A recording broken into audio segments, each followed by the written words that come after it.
Great sun, great sunrise family. Welcome.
Today, this video requires a panel and it requires participation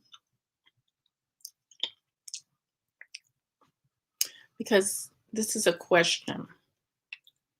This is a question. What does it mean by stolen heaven? What is meant by the phrase stolen heaven?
Because now, when I look at television,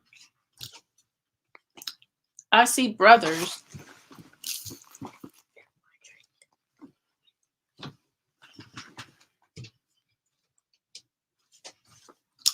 who have murdered, bank robbery,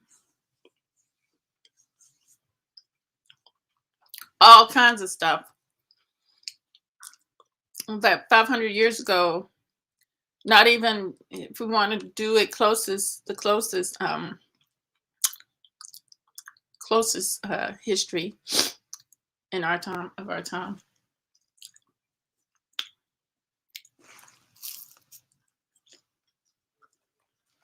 We can say not even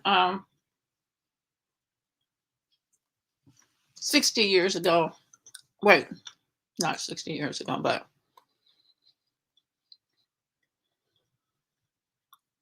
I would say we'll go back to 1920s, 1919. A lot of these things were unheard of. Even when we went through the abuse that we went through, afterwards we still rebuild. We rebuild Oklahoma, and we had our own towns all over the United States. But that only lasts a short while, because we know the nature of the beast is very jealous. So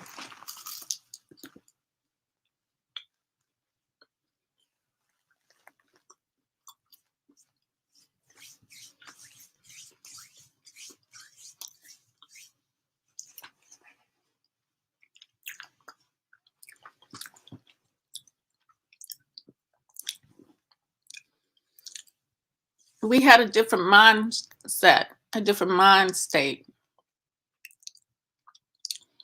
So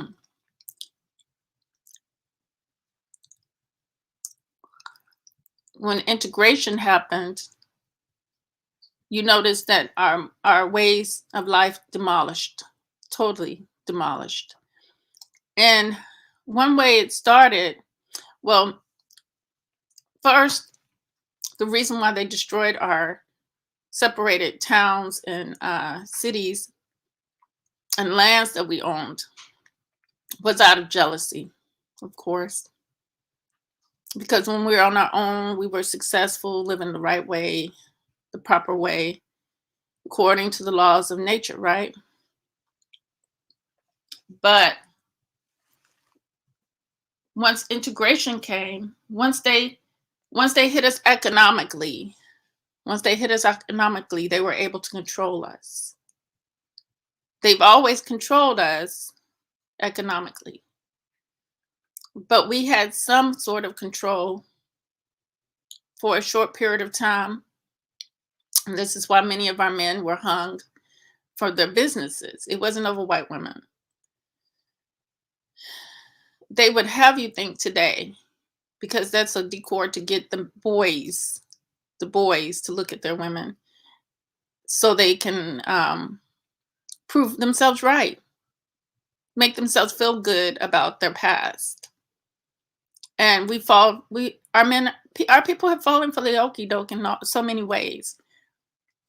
They said that they say our nature is that of a horrible nature.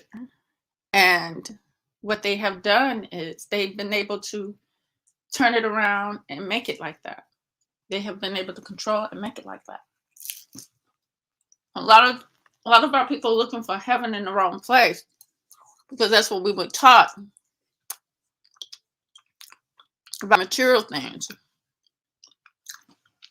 Like that black girl I was talking about last night, the video. I wish I can go back and hold on.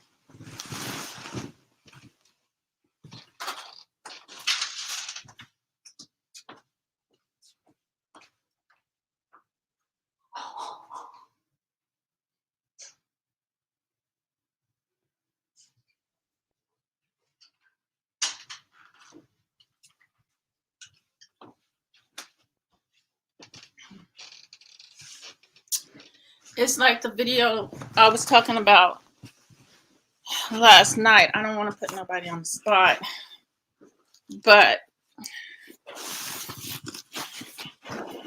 Black women think that love is in materialistic things, because that's the way we've been programmed psychologically. But that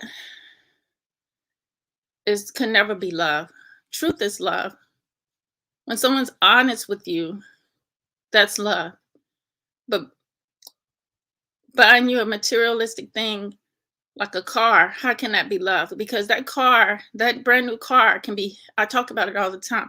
It's not going to give you your salvation. You think that the beauty of it, the luxury of it, you can find salvation in that. That's where they want us to find our salvation. That's why we have mega churches in our communities. And they're not doing a damn thing, but getting money from the community and the people. So um,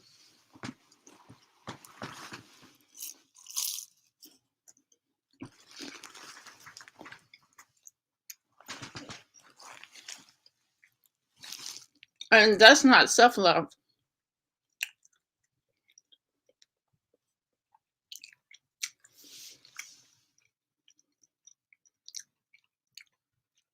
That has nothing to do with self-love either, because then they turn around and allow people to come and do businesses in the community. But all that was done through these laws they fight for. All that was done through the laws they fight for, which we should never have been fighting for anything with these people from the get-go, because it's going to prove itself not to be, only to be beneficial for them. That's what selfish people do. They run game, and then it benefits them in a major way, and never you. So they integrated because our people fought for integration. It's kind of like someone getting beat up and saying, please stop, please stop. They finally give up. They tap out because they can't take it anymore. The killing, the beating, that's how they did it. They ran game. So we felt like, the best thing was to integrate, especially when they were coming for our economics. They were coming for those economics, and they kept coming for the economics, but we were still separated, even though we integrated. And what they did was they placed us on the bottom. They placed us on the bottom. Placing us on the bottom allowed them to maneuver us any which way they wanted, because we have desperation. Desperation meaning when someone takes from you and you no longer have the capabilities that you had, you become a slave again to them. They have control over you. So you're willing to do whatever because they have the upper hand on you. You're willing to do whatever to get what you want. To get what you want. What you need, I mean. It's kind of like sanctions. They always do sanctions on these countries. They do sanctions on us as well, called control. It's nothing more than control. So they tell these countries, if you don't do what we tell you to do, you're not going to be allowed to trade with anybody. You're not going to be able to satisfy your needs. We have control over the resources. We have control over the trade system. We have control over the world. And who is saying this? Caucasian people. So when Caucasian people today say, well, I have nothing to do with that, they don't realize the system benefits them, because the sanction on other countries is not a sanction on Black people. I mean, it's not a sanction on Europe. It's always on others. Others who, country used to be, well, they took over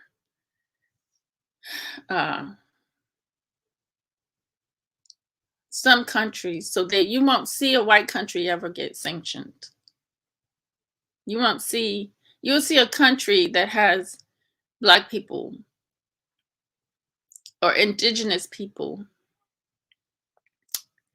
that they know they can harm, because if they put sanction on that country,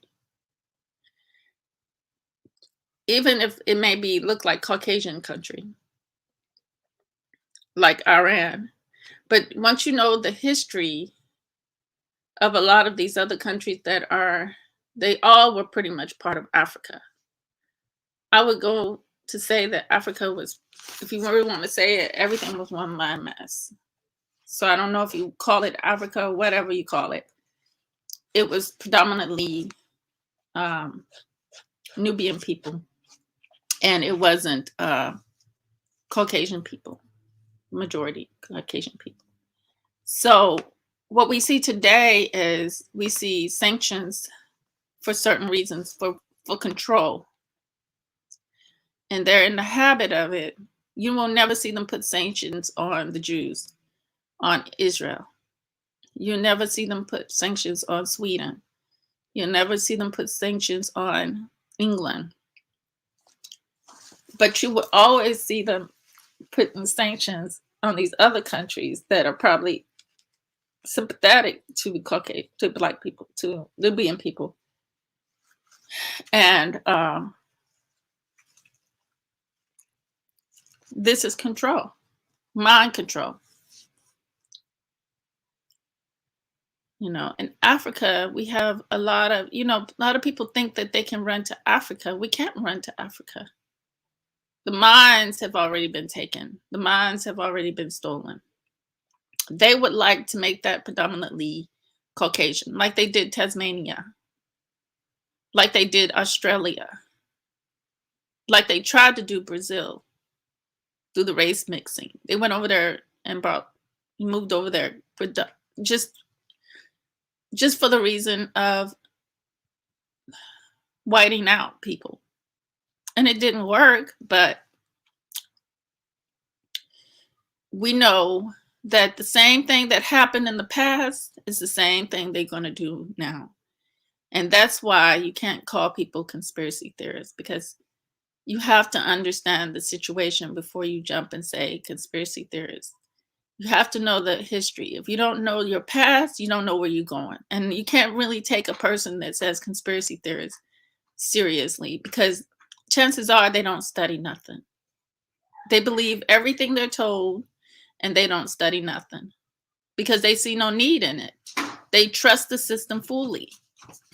And you're crazy for not trusting them, because they lost touch. They lost touch, and they believe in this whole thing. They believe in this whole falsehood.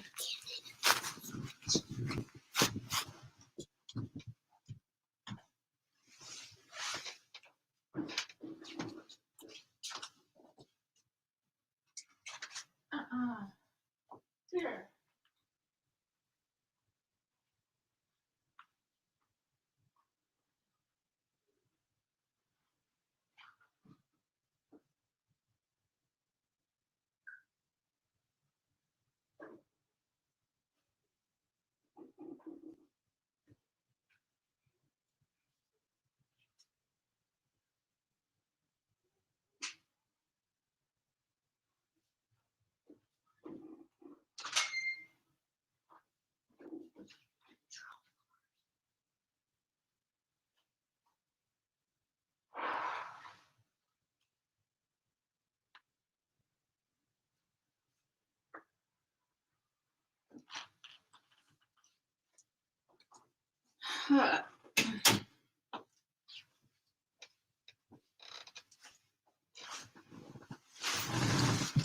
They believe in so much falsehood that they would go out and let somebody shoot them up or whatever.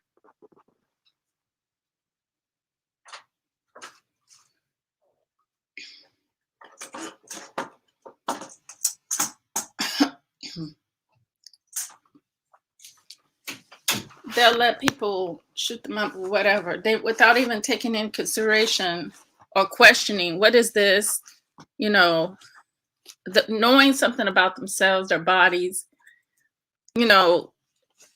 How can you make sickness a bad thing? When you get sick, that's a good thing, because that means the body, it's time for the body to be challenged. My daughter never got sick, the oldest one, 15 years old. She just got sick, but she ain't taking nothing and she doesn't take anything, but she's still strong and resistant. Um,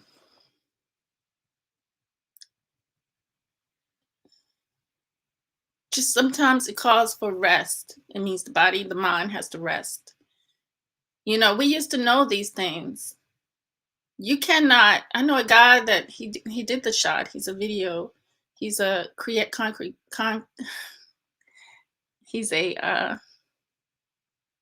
creator, YouTube creator, and he was talking about how he used to do things natural, and his blood pressure went so high because he did the vinegar, he did the different natural stuff.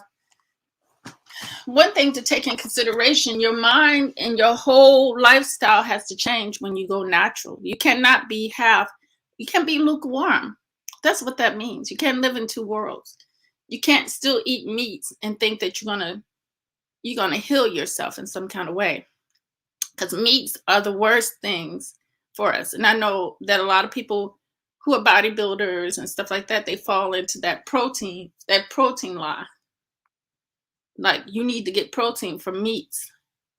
No. So when you eating meats, it defeats your whole your whole thing, your whole healing process. I got sick. I think my family and us, we got sick because we started eating meat more. I started back eating meats. I started eating burgers back again. So I weakened my resolve. I was healthy. I hadn't ate. I restrained from burgers and beef for a long period for some years. I restrained from it for some years. My daughter, I raised her not to eat pork, but she, because her grandmother eats it, she went back to eating pork whenever she's around my mother. So no wonder she just got sick, because she weakened her resolve. She weakened the process that we were at of restraining from pork and beef, and she also ate beef. So we were mostly chicken, trying to stay away from chicken too, as well, because that is not no good. Before, like I said, we were majority fish and chicken, but then we started getting sick once we ate that beef, and she ate pork. I would never eat pork. I haven't ate pork since 2012, and that's worth celebrating. I haven't ate pork since 2012, and I'm glad for that. I learned my lesson from it and never looked back. That's one step of getting my soul in heaven back, because they fed our people pork. People think that that's a food, when that is, your enemy only gives you things that are no good for you. If your enemy is willing to destroy you, what you have, then know that same enemy ain't going to give you anything beneficial to yourself.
when you don't know your past, you fail in your future because you will do the same thing over and over again.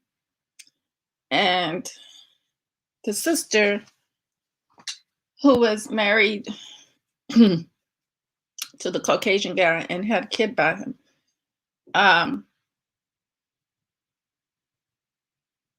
you know, in our minds, we would say that's a great thing, but it's a total insult and it's a programming. It's a natural programming. See, Caucasians don't know what they naturally do now to us. We are in a vulnerable state where they can naturally make moves now. Just their nature is against us. We think it's for us, but since when did we get good education in the system? Since when did we,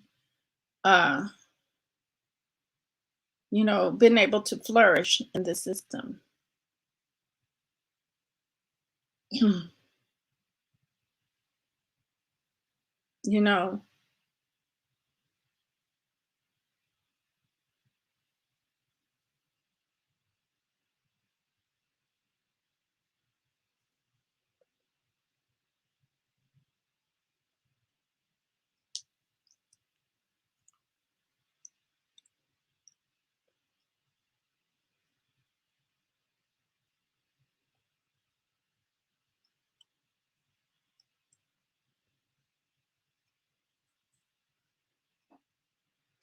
we didn't have prisons. There was a time that prisons were unheard of for us. But our people can't seem to see how we went downward living amongst these people. We did not go upward.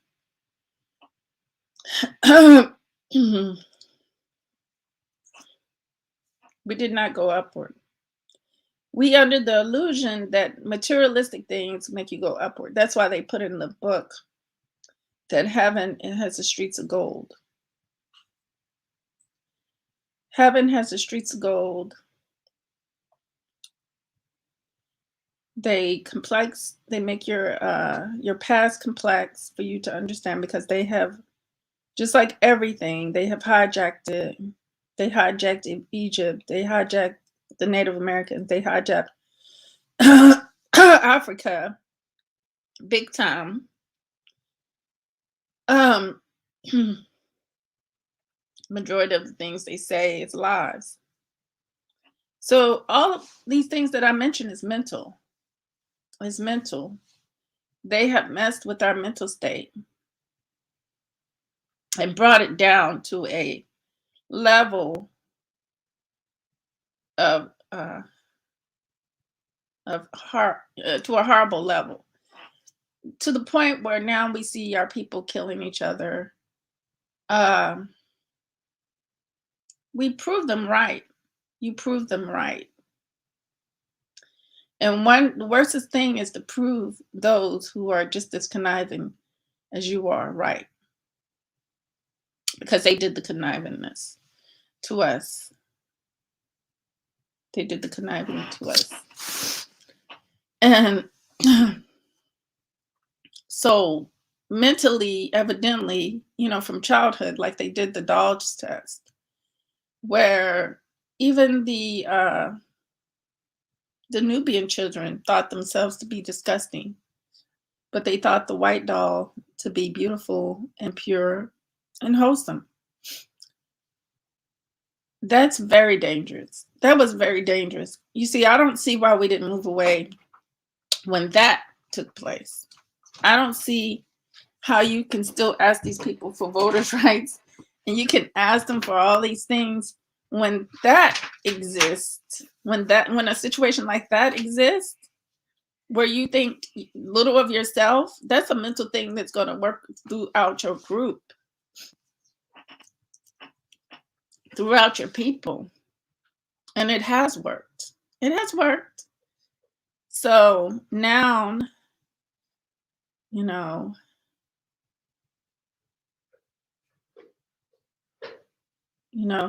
Virginia's today's inauguration day, and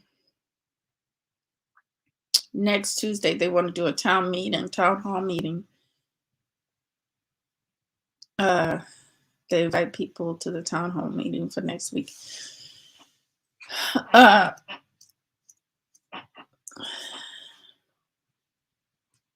like I said, today is inauguration day, and what's her name? I can't think of her name. Hold on, let me see.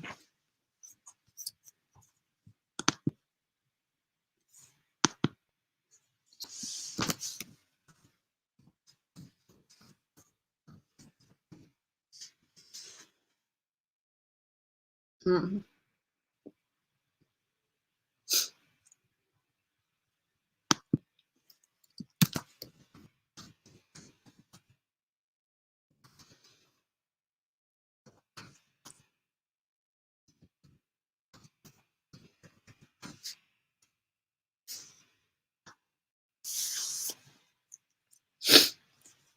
Mhm.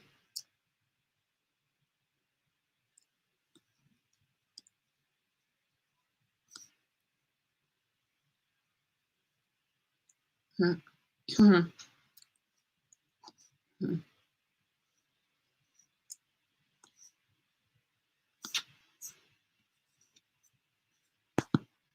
Mhm.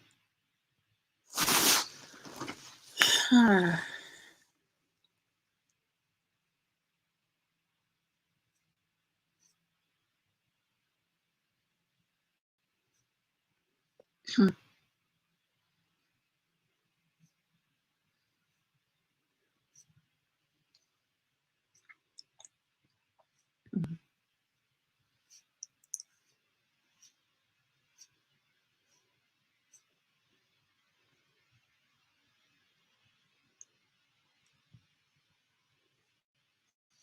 Winsome Sears, she's from the islands, I hear, but she is, what is she? Hold on.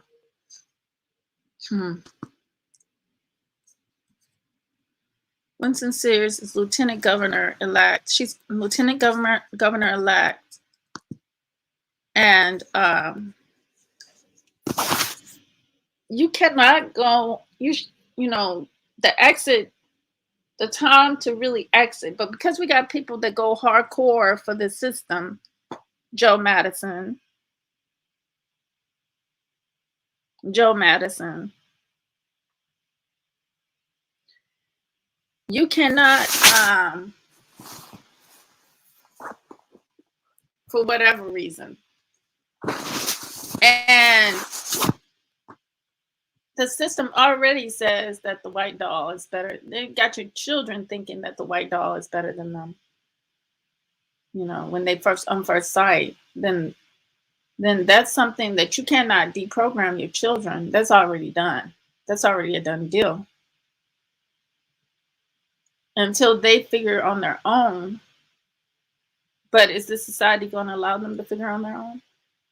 Right now, they done told us that heaven is those external things, like the material things, like Versace clothes. If I can get red bottom shoes in my closet, and I have all kinds of shoes in my closet, I can have all kinds. I can have a big nice house.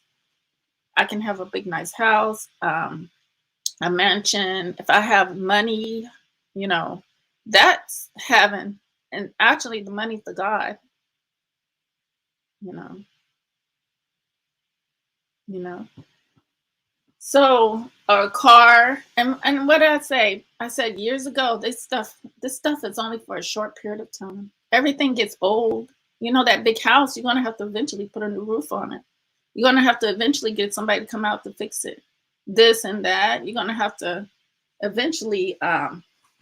So it's more of a headache than it is a benefit to have majority of this material stuff.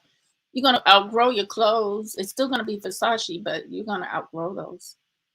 Your feet may get big, or those shoes gonna get old eventually. Or your mind, your mental state is gonna get tired of seeing them. You know, me, I wear the same shoes for as long as I can because they're just that. They're just a tool to me to protect my feet, you know. Clothes protect my body from being seen in this society because people, if they see you, they're gonna think they want something from your body.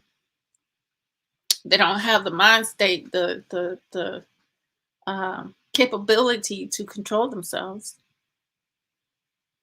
When you want to relax, you know, it's unheard of in this society because a lot of things have been pushed and people don't even know because they think that it leads them to a fake heaven.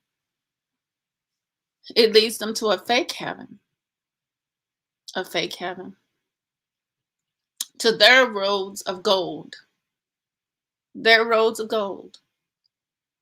And you live it and you live it empty. You live that empty. You can ask anybody. They're living an empty life. They may make it look like it's fulfilling, but down deep, if they had to really sit and think about it, which they do all kinds of things to prevent themselves from thinking about it. They'll go to alcohol, drugs, sex, to make like it's fun, to make like that's supposed to be fun though. Alcohol, sex, and drugs. See, because you're chasing a false heaven and false love. You think that person says, I love you so much, honey. I brought you a car that you always dreamed of, and you don't even have no payments on it. But somehow that is you're black, you're Nubian, and that person's white. Why can't that person tell you the truth? Why can't that person be honest with you about your condition, about your why they have to play in this imaginary illusion and keep feeding you material things and have you striving for material things?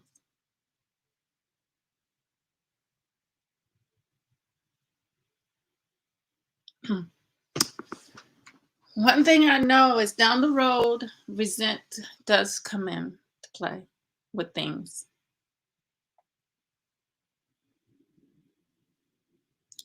Once the mind becomes open to its truth,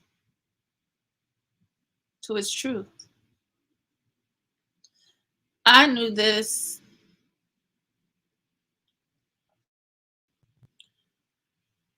I knew this a long time ago, but did it benefit me? No, it did not benefit me because we have to make the right decisions. We have to make what's right. We have to know what's right first before we make the decision on what's right. If we don't know what's right, we're probably going to make the wrong decision. And that's just, part of things been hidden or been lied to. But Newsom, she said, let me see what she said. Don't have me lying.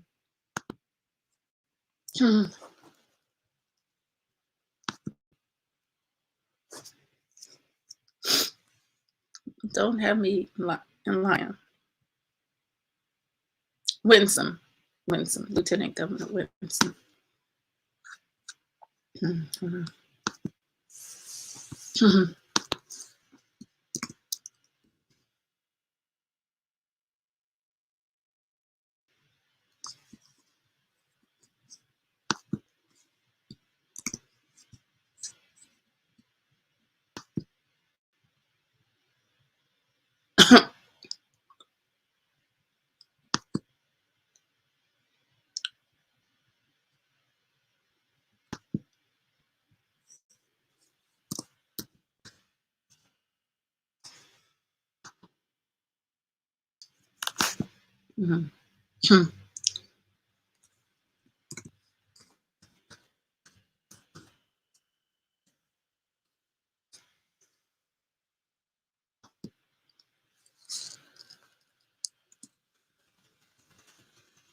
Hmm.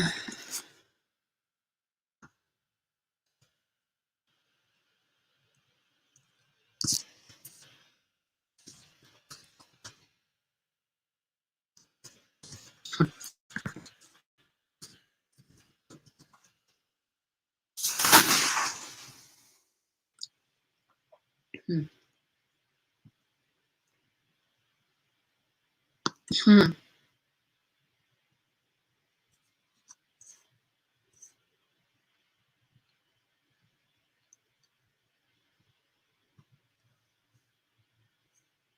Hmm. Hmm.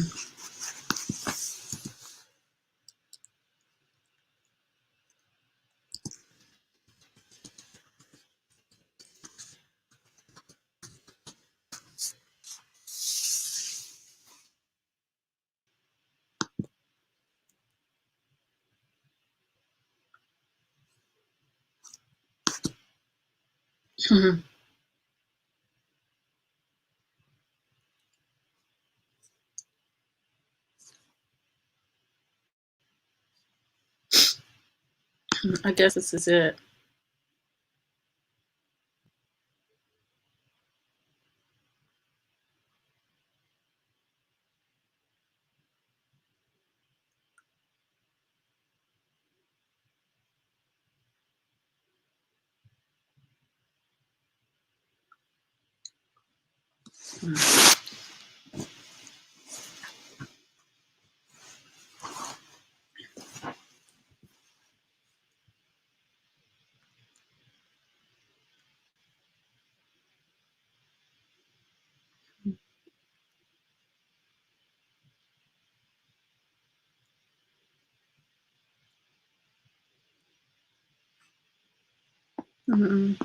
Let's see what she's saying. There are some who want to divide us, and we must not let that happen.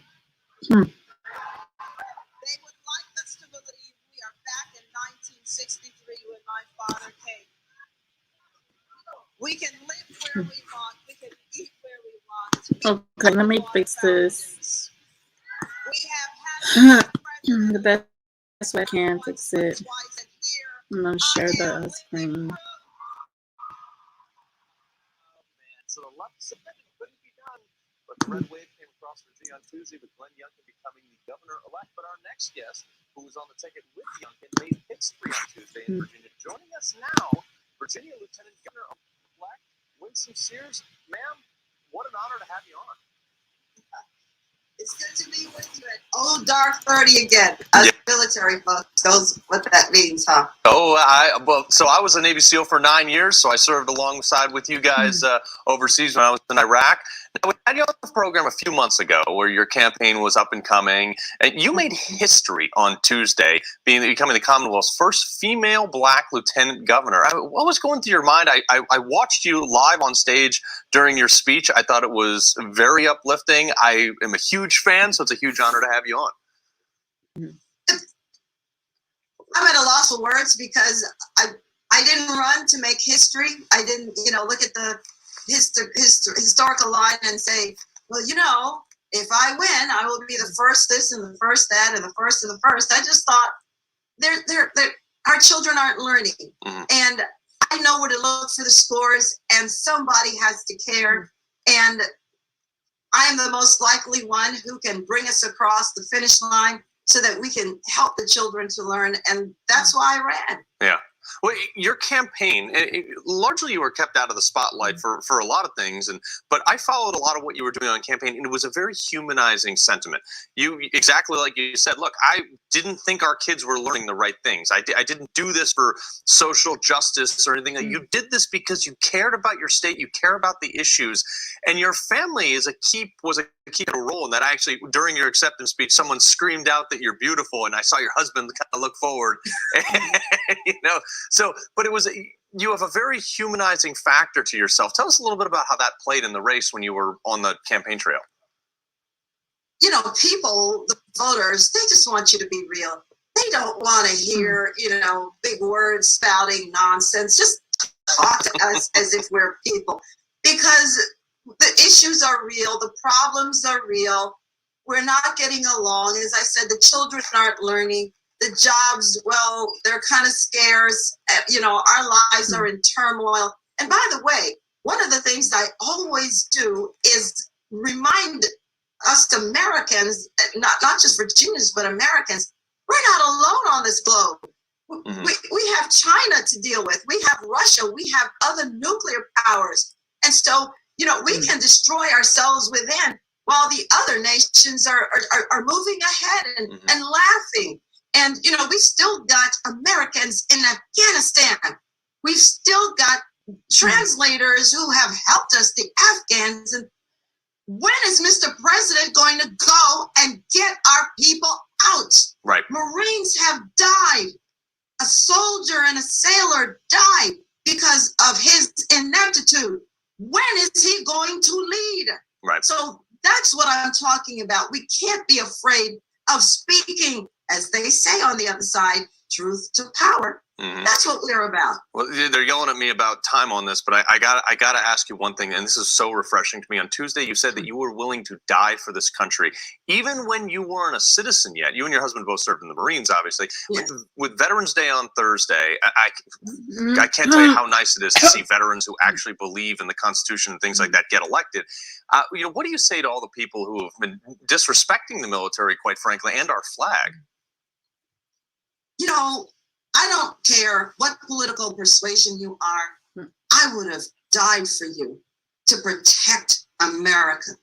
And the fact that I was walking by a booth with Democrats handing out at the polls, literature, and I went to shake their hands and they refused to do so. And I thought, and I said to them, I was in the Marine Corps and I would have died for your right to be here now. And yet you can't shake my hand.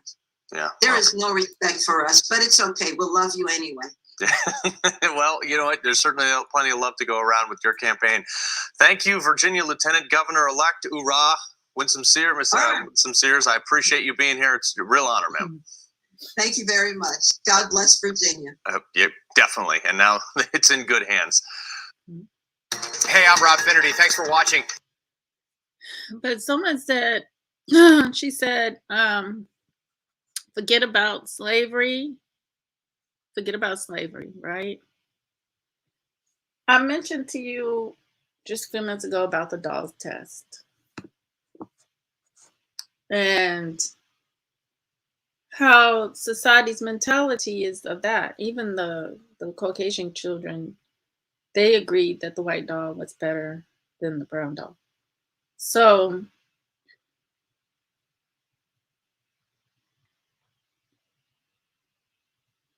that is something, that is a programming that is, it was hidden. It was hidden, unseen. You couldn't see it coming. But it snuck up and it's here. It lives within, it lives and breathes within our society.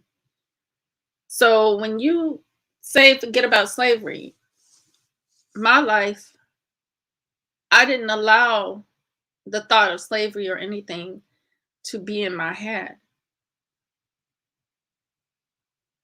Although I was perceived as a slave, that's a different story. I had slavery not in my mind, but yet I was perceived as less than a slave. I was perceived as less than this society, the majority of this, the majority in this society. So when you live in a life that is already set up to, the system is already set up to be against you, you cannot forget about the past. You have to then start remembering the past. You have to start knowing the past and learning the past to see what that is all about. Because, they teach us in school, they taught us in school that we got whipped, that we got, all these bad things about us. you know, all these bad things about our history. And what I'm saying is you can go and think that it's okay, but underneath it's really not okay. It's really not. Because it's going to show its head. The snake is going to show its little head eventually. Eventually. So it's always going to play on your mental. Even though you're striving to have a pure mind for self and trying to make your own heaven, because you still have to face the demons that have been put before you. There's many demons that have been put before us that we didn't have then. It's negativity. Negativity was given to us, in our hearts, in our minds. So now, like the woman the other day looked at me like, just real nasty, as if as if I did something to her, And we got to stop thinking that we are doing something to them. That's like blaming the victim. We never did anything to them. Anything. That's why I don't like the Hebrew Israelites and their thinking, because that's the thinking. You got to think that your enemy never gave you any kind of history that's beneficial to you. And you have to be careful what you accept and take in. Because if you feel like somehow you did something and you got a God that's going to punish you because you did something, then that's not a God that you want to follow. That's a slave master. That's a slave master. And you have the mind that you're supposed to be controlled by someone. You have the mind that you don't have a mind, that you can't think for yourself. Well, when we look at it, we are actually falling into all the things they talk about that put the people in the situation they feel like they put them in. So did it do any good? No. It's just the same circle. That's what religion is. The same circle over and over again. The same thing over and over again. God, you're going to deal with the God. He's going to just swirl you around in circles and have you come back and have to do everything over again because you think in your mind you always have to have servitude of something. You have to have servitude, which is not true.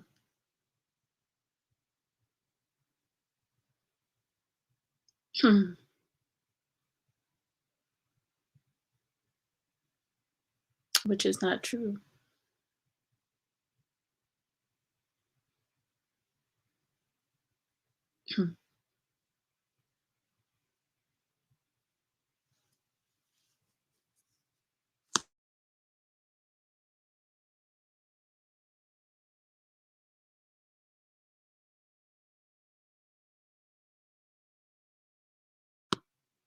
But when you think that this is your nature, it's your nature to be in degradation.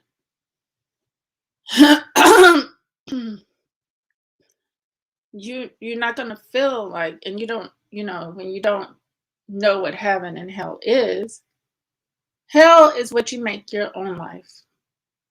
Hell is what you allow somebody to make your life. I was watching The Kings last night. Kings, the movie Kings. It came on.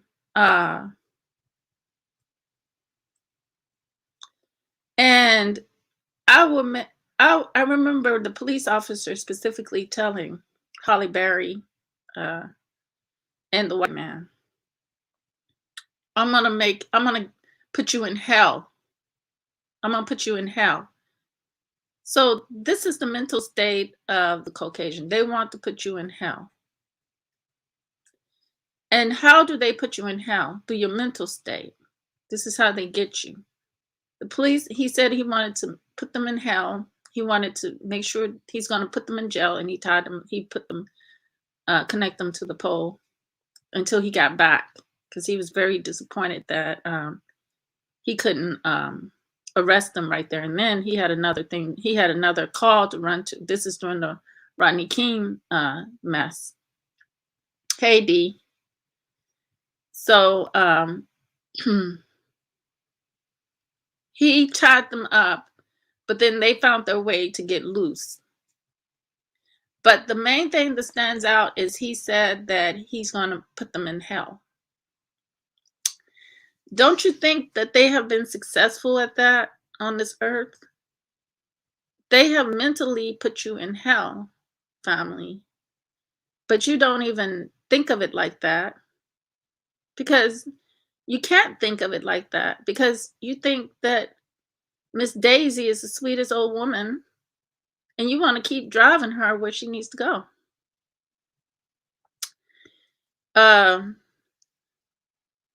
You beat your woman, your black woman, your Nubian woman. You beat her because your job is stressful, and you hold back all the anger and frustration, and you save it for when you get home. So, but all the while you sweet to your boss who looks down on you, and you try to kiss up to these Caucasians because you want their heaven. You think heaven is an external thing, it's a road of gold, when heaven is something that's inside of you. Once you achieve what is inside of you and let it illuminate outside of you, then you'll see that you have an enemy. Many of these countries have an enemy, and the enemy is United States. United States, these people's mentality is going to show in every area of life.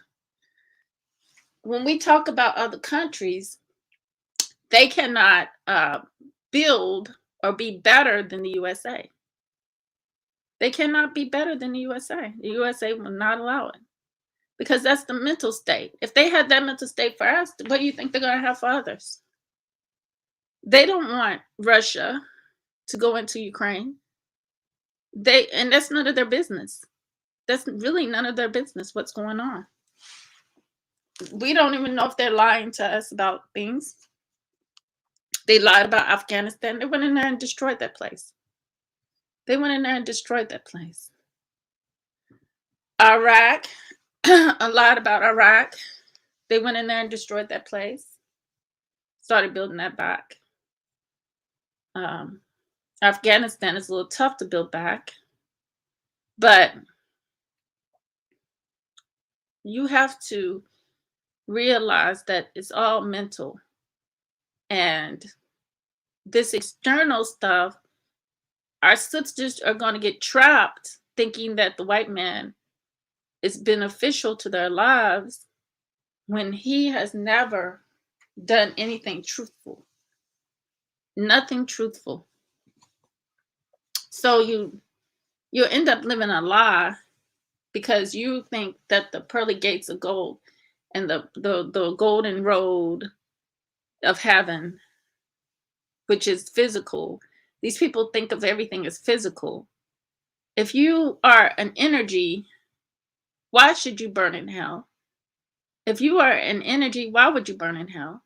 Why would you have purgatory, whatever? That, all that was a made-up story. But that's a good story because it tells me that they burn. This is their hell. That's why they got melanoma. That's why their skin pulses up. Wicked always burns. The sun is everything to the planet, and it feeds life. But it doesn't feed their life. So that's something to think about. These things, the mental plane on the mind is worth examining, and stop thinking that your people are the most horrible people on the earth. We are now, but look whose hands touched you.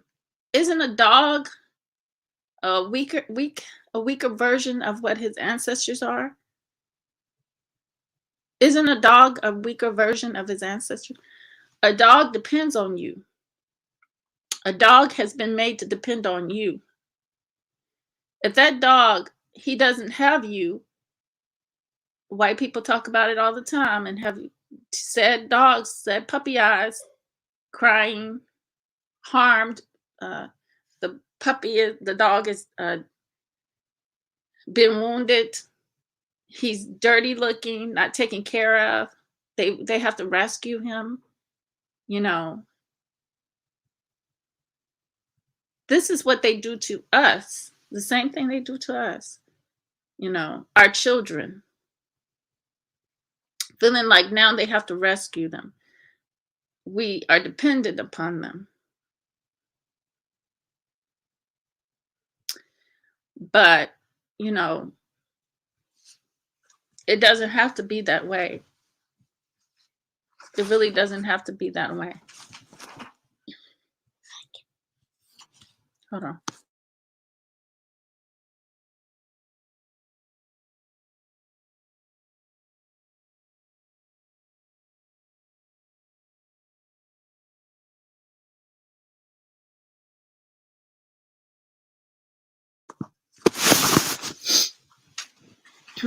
If you got to know that if they're not truthful and they're hiding knowledge from you, then knowledge of that belongs to you, then that's your stolen heaven. That's your stolen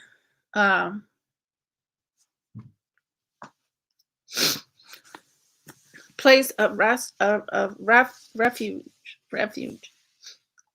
That's your liberation. And they will not give you anything but economics and control. Watch. Economics and control of those economics. And put sanctions on you. Put sanctions on you.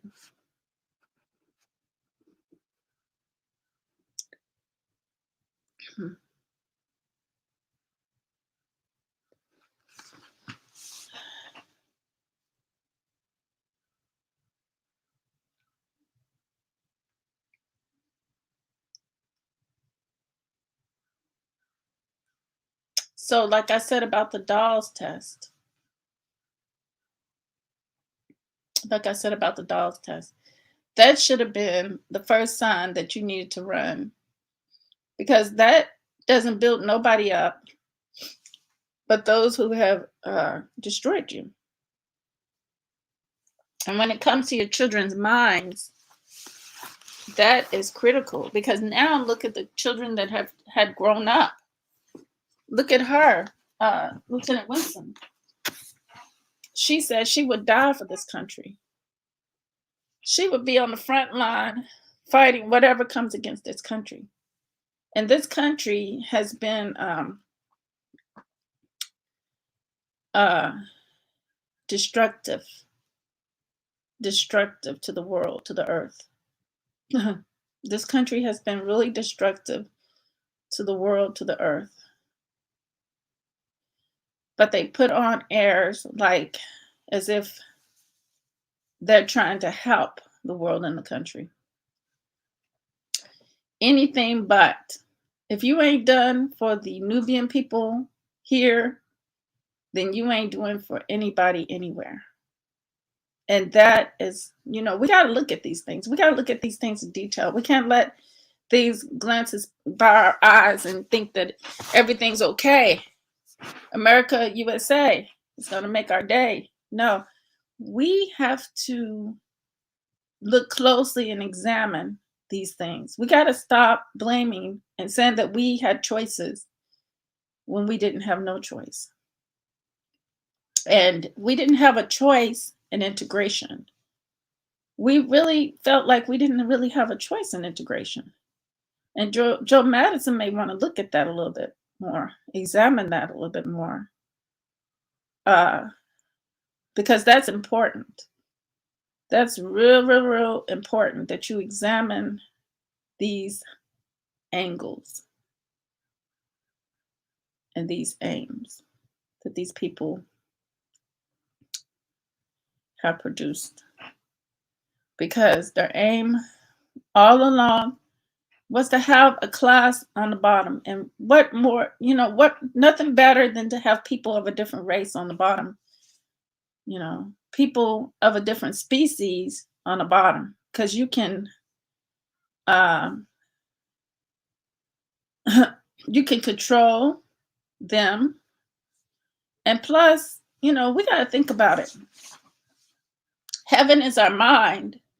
That means that if heaven is our mind, that means that all physical things was provided for us already. We had the land.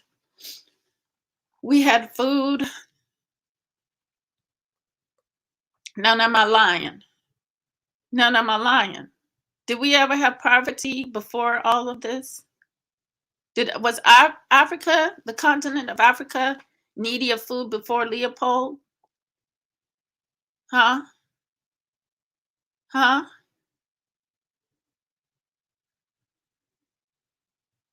Before they went in for the queen and king to enrich Europe? Huh? Still lands? Huh?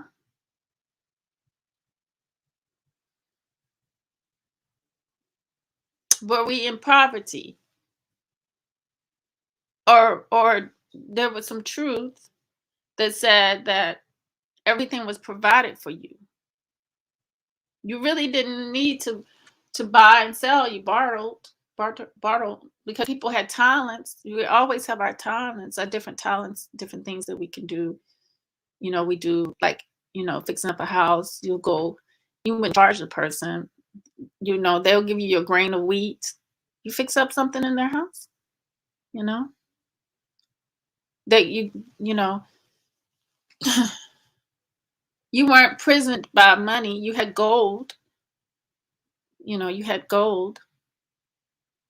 But gold is a natural resource. I don't think we used it in the way that, besides the beauty of it, because gold comes from the sun.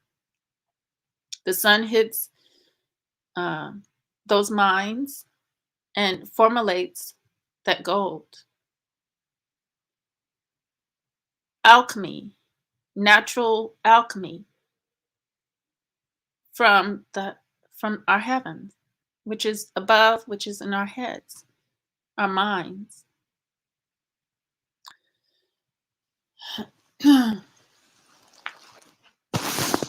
So all I'm trying to say is, get back your heaven. Stop allowing control over your minds. How, I look at those brothers that they showed on the television, and I wondered, it was out of desperation. He went and robbed Bank One, robbed the bank. And of all banks to rob, he robbed the most the most racist bank that puts up a facade as, the most, I should say, not the most racist bank, I should say the most capitalist bank. The most capitalist bank. He went and robbed. It. And I looked at that brother and I said, he doesn't know himself. Then they showed another brother who murdered. And I said, he doesn't know himself.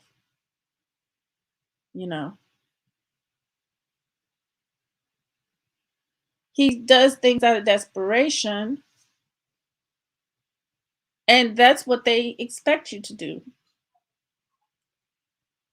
And because their minds is wicked in that manner, nothing good can come from that for them as well. trying to make your hell when it's their hell. Because their goal is survival. Our goal never was survival. Now we made our goal survival, and they got in our heads and made us think we have to go to the hospital to save our lives. Hear me now. Made us think we have to go to a hospital to save our lives, instead of, that's another form of capitalism. If it doesn't work at home naturally, then you probably just need to lay down and pass away. Because I tell you what, I would do that first. Lay down and pass away. Or I'll do my natural things I need to do. And then I'll lay down. If it's my time to go, it's my time to go. Do not put blood in me. Nobody else's blood in me. Do not give. And speaking of that, we had a preacher brother on TV asking for a kidney. And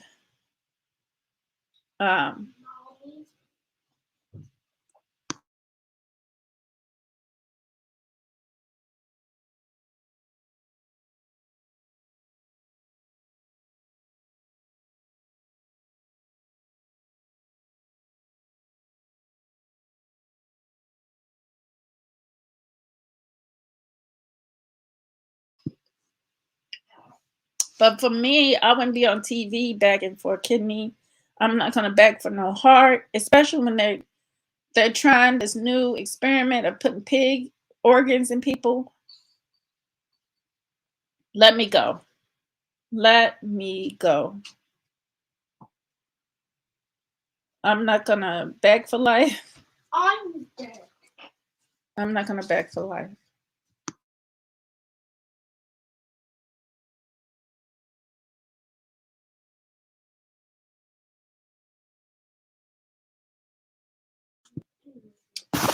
I'm not going to beg anybody to give me a kidney or any organs, because,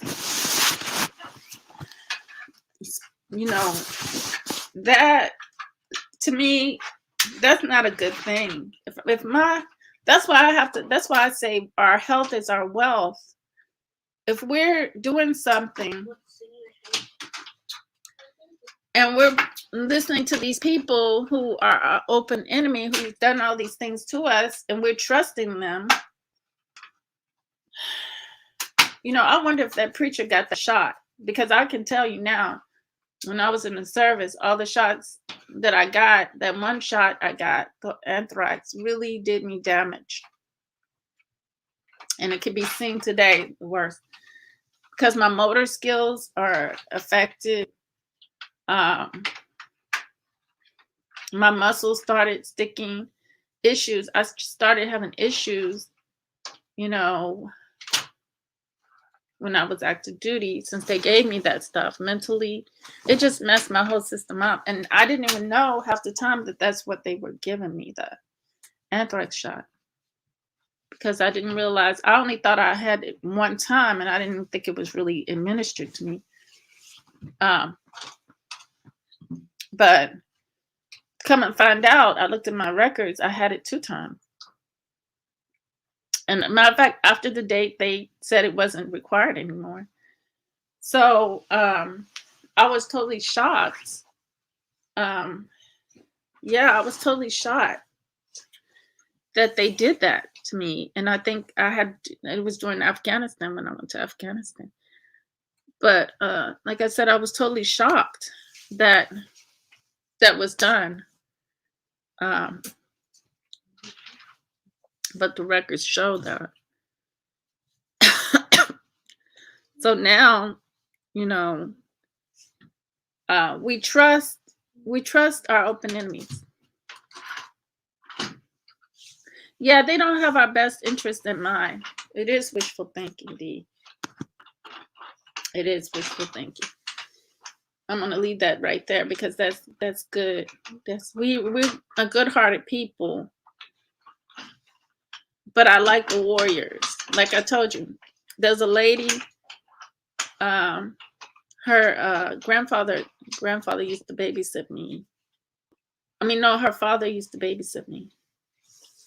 So I would play with her children. Her children lived with the grandparents, and she lived with the grandparents, with her mother and her father. And I remember the father, he was an upstanding man. Let me tell you about heaven now.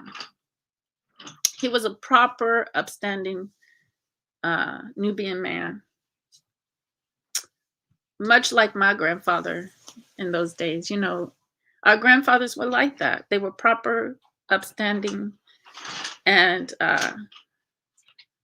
you know, just beautiful, beautiful being. But his daughter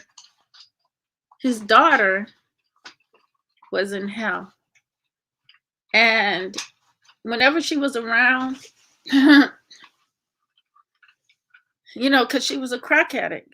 That's why the children lived with the grandparents, you know, and she was a crackhead. And she would always talk about the hunky. She would always tell me about, you know, I'd say she was a real warrior, you know. I would say she was a real warrior because she was fighting her demons that they put upon her. But, you know, you got to say, if you got good parents like that, although her mother, you know, her mother was in the wheelchair and kind of like deteriorated in a way, but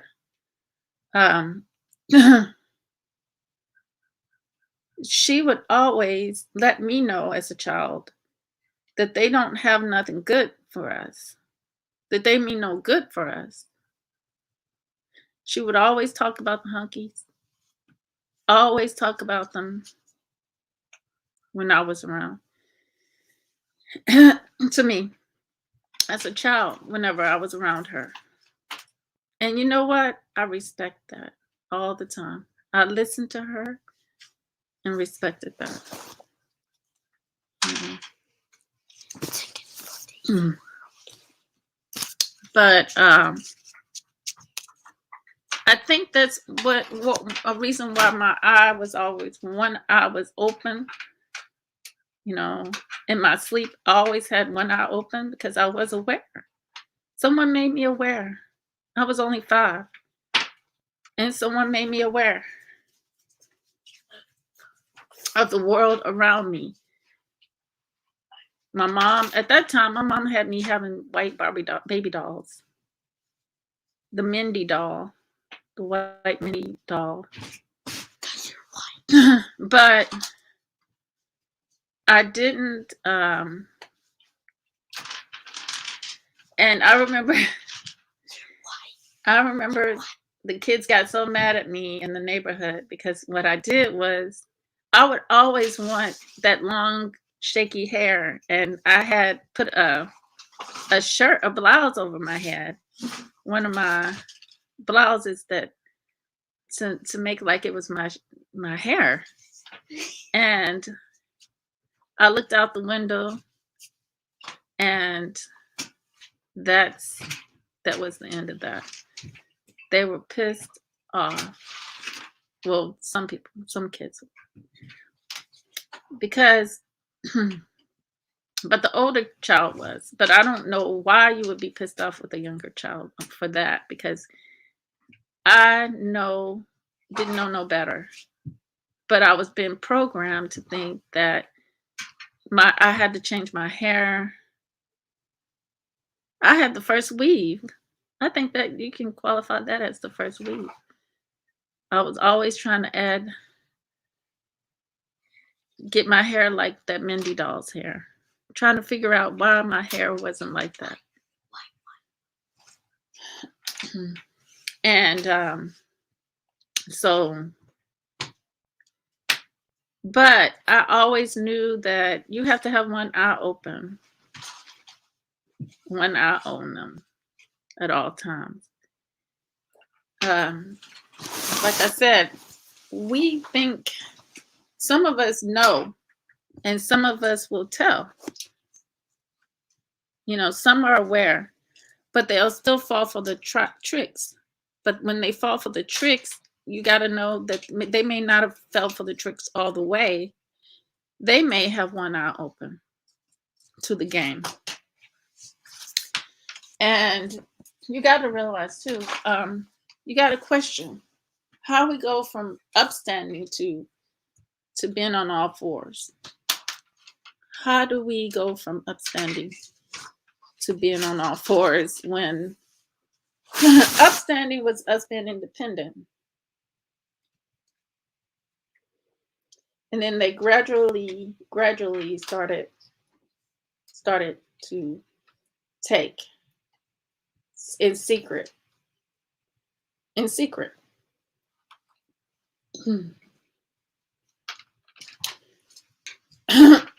So when we let our guards down, as we're going to find in the book, The Intuitionist, you know, sometimes we're not 100% on alert, you know, like we should be 100% in tune to what's going on around us, like we should be. We're not paying attention to our environments. You said not we. Well, a lot of us are not paying attention to our environments.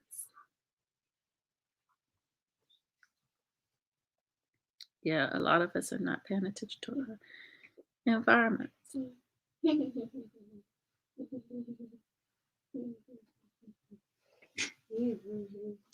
But a lot of us are, and I'm not speaking to the ones that are. I'm not speaking to the ones that are.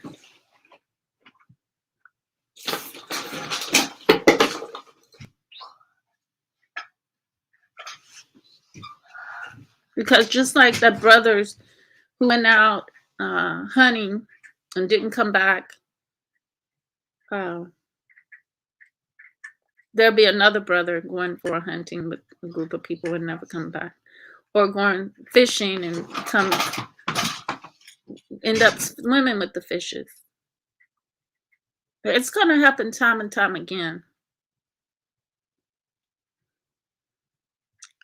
It's going to happen time and time again. It's not going to stop. Because of the game. Charge it to the game. Charge it to the game. You know, the game is set out so slick. It's put out so slick that you can't, if you're not really keen in tune to it, you know, you're busy thinking that in your mind that heaven is something you can achieve from outside of self, that you don't recognize that it starts within self.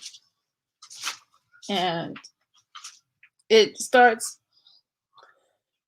with discernment, because even our own people, even our own that look like you and me, may not have our interest at best, you know. So we need that discernment, because like she said, she'll die for America. You know, she'll die for America. Now, if America's in the wrong, I'm not going to die for it. I'm going to die for the right things. I'm not going to die for the wrong things. I'm just putting it out there, because it's very critical, you know, that I differentiate, tell you the difference. Now, if they're doing something right, protecting, you know, people, then that's a different thing. But if they're doing something wrong, I'm not having no parts of that at all. Nope. You're not going to use me as a soldier of death. Evil deeds.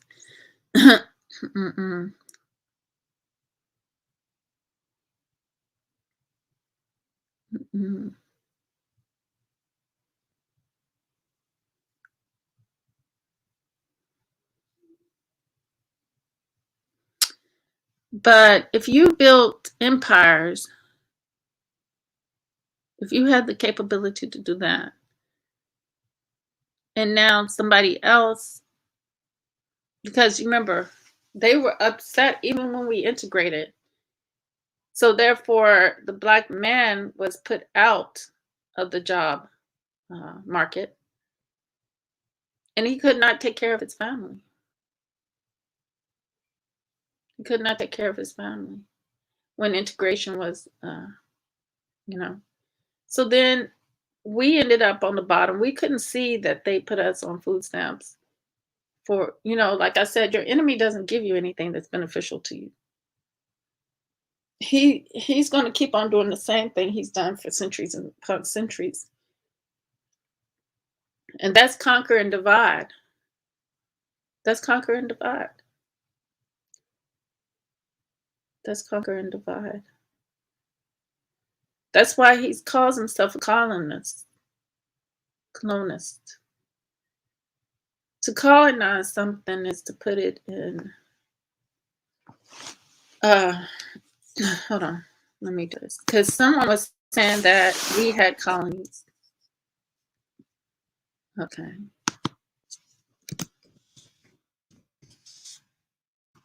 We did not sell up our land.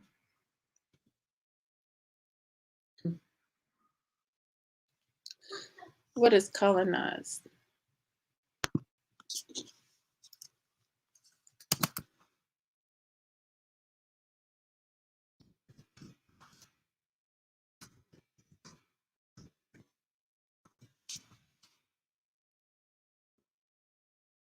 And what's her name? She says she subtract divides. That's in her DNA. What's her name? Cat something. What's her name? She said she subtract divides. She knows her nature.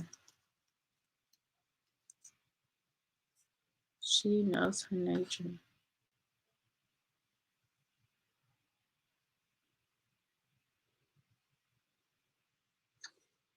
Okay.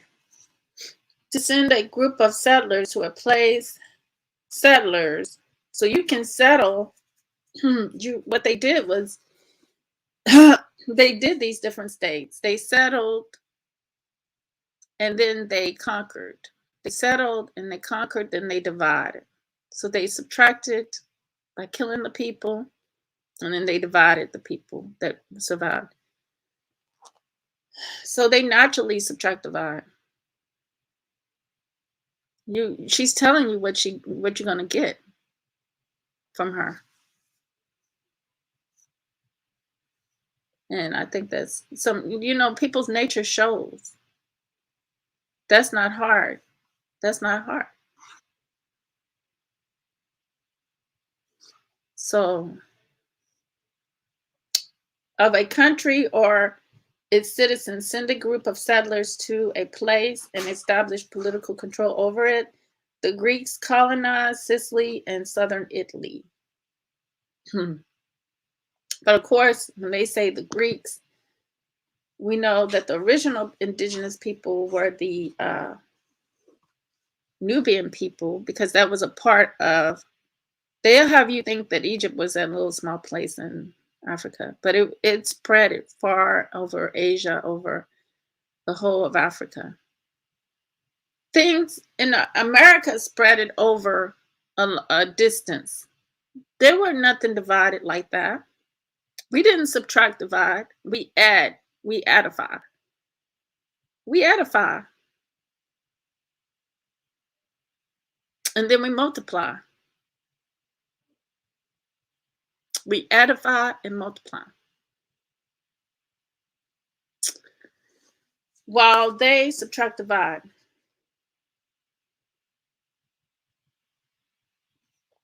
Okay? Are we clear on that?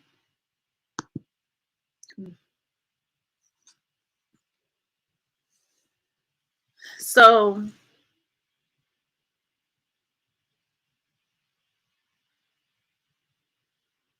They make our people, they try to say we're over sexualized. We're not an over sexualized people by nature. By nature, we're not. We're not sexualized people by nature. Shoot. Our thing is our purpose in life, you know. But before, when you've been raped and trained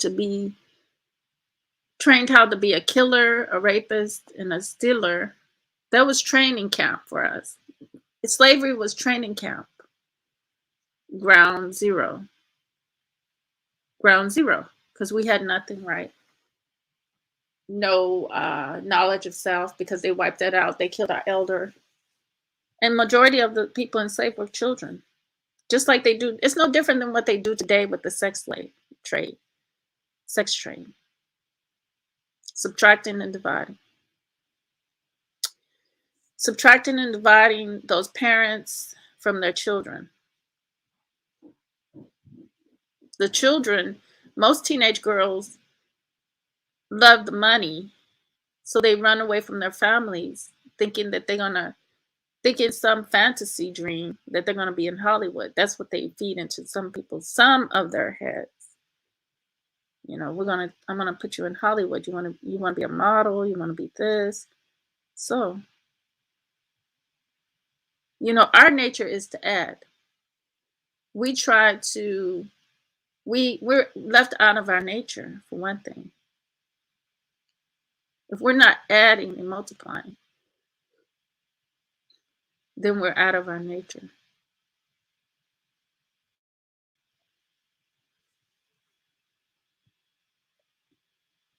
If we're sexualized or more than we are building, then we're out of our nature. If we're on all fours instead of upstanding, then we're out of our nature. Our mind's been captured and someone gave you their hell and took your heaven. They took your mind. You see.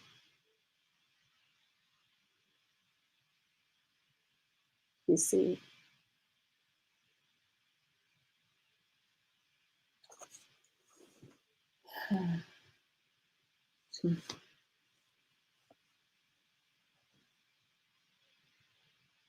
When we were able to add and multiply, we didn't have things taken from us. We was able to help each other.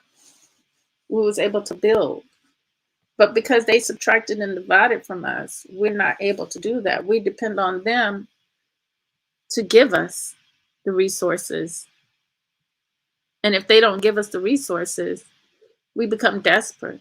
We become in a sense of, you know, we don't do things that are good, and they know this.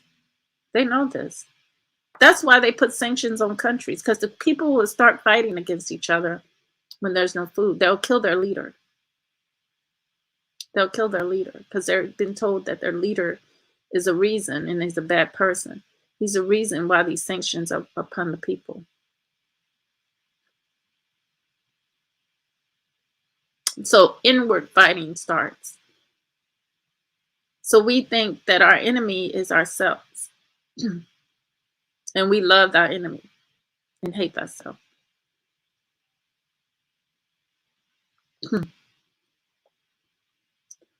Because we don't see the hand that rocks the cradle.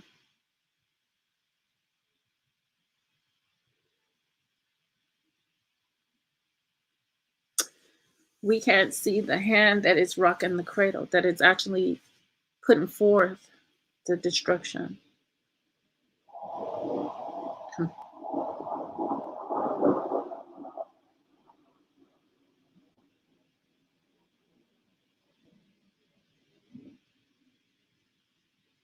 We have to recognize our heaven is in our mind. Our heaven is not being a mumble rapper talking about all kinds of itches and switches and money, making stitches. You know, that's just a form of retardation. We can do better than that. don't you know that we can create a way to play football that is not a degradation? Don't you know that we can rap without being a degradation? Don't you know we can formulate basketball without it meaning the way it means? Or doing, basketball is not too much of a dangerous sport, but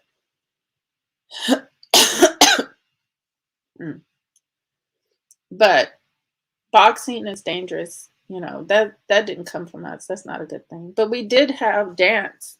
We had dance. I forgot what the dance is called, but it's like dance fighting. And you're not touching anybody. See, the things that we formulate, like I said, was never dangerous. Like, you get brain damage from playing football. And I really would like to protest against football, for our brothers, because I don't see it as a benefit. I don't see it as a benefit. Nobody wants to see anybody brain damaged or, suffering from these things that an African doctor discovered. He found out that our people suffer, that people who play the ball game suffer these injuries. And that's serious. Being that you are, you're not thinking that you're a slave, but people are treating you like you're a slave. When you can go and you can take your talents, our people can take their talents, whatever it is, and build on their own. Build that heaven. Build something that goes with nature and that is not destructive, does not subtract from who they are or take from their nature, their health. Your health is your wealth. Your health is your wealth. Nothing else is wealth. If, like I said, if it's over for me, it's over for me. Ain't give me no blood transfusion. Ain't give me anything anymore. Because I have wisdom now not to fall into certain traps anymore. I have that wisdom that take care of myself now. So that I don't hinder myself as much as I used to hinder myself.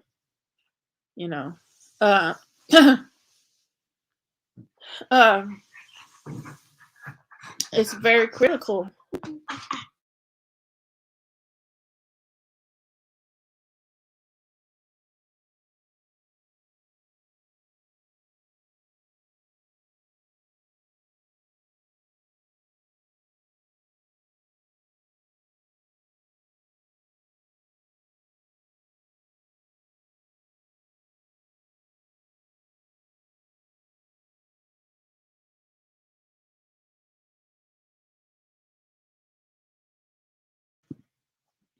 So, we gotta definitely try to always, save your own life. Okay. Okay. Okay.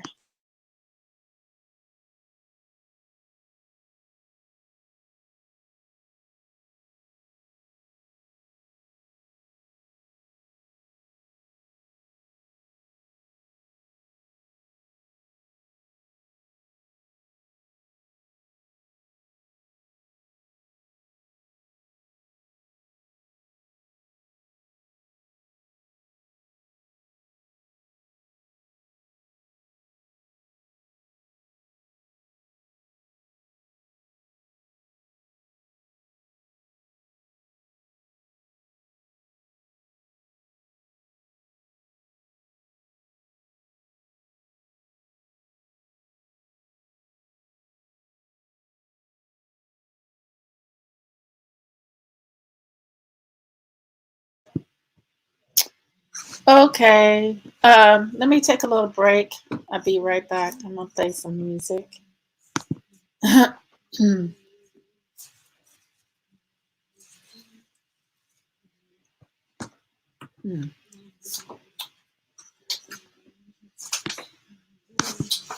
Or I'm gonna just give you some natural sounds.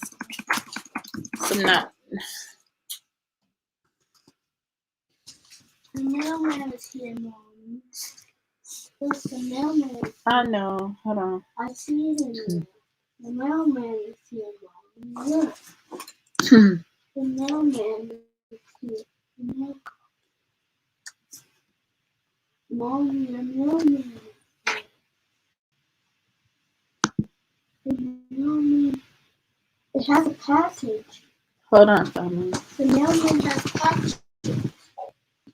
He Okay. put a small package inside. Okay, thank you. And you get the Mm-hmm. Yay! Hold on, let me see if I can get this here. Get my music. Well, my sound. Beautiful sounds of nature here. That's what I we're gonna love do. nature and the tree of life. Mm-hmm. I love nature.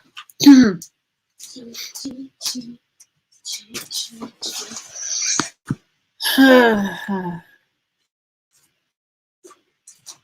Hopefully this is good here.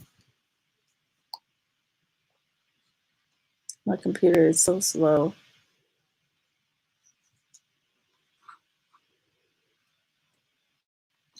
Oh no, this is something else. Wait. I don't know what that is. Wanna go outside and get the Maddie? No. But Okay, here we go. but Mm.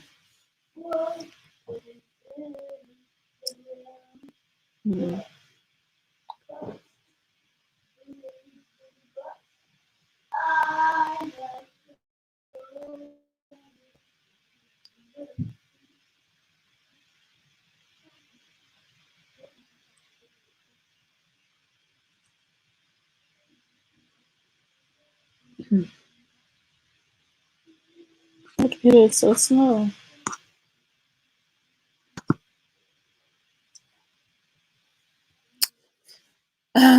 This is so slow. Hopefully it'll play in a minute.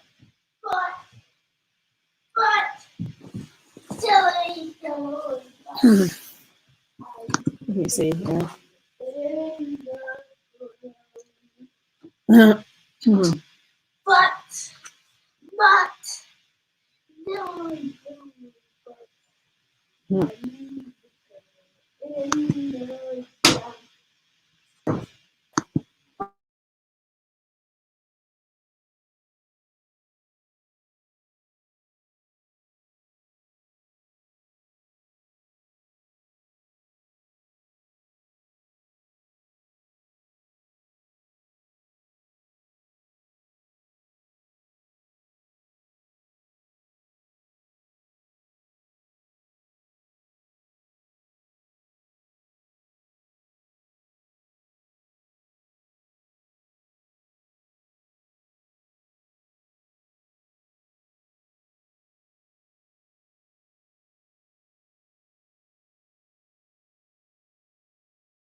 Okay, family, enjoy this break. Hopefully it doesn't go in and out. Okay, I'll be back in a second.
That sounds so beautiful. I hate to stop it. It sounds so beautiful. Just sounds so beautiful. I'm back. So instead of listening to nature, some of us choose to listen to, like the sister. She listens, evidently, she listens, Winsome. Evidently, she listens to the Caucasian because she doesn't recognize that she has fallen for their programming. She does not, she has been tricked and truly misguided because we were told that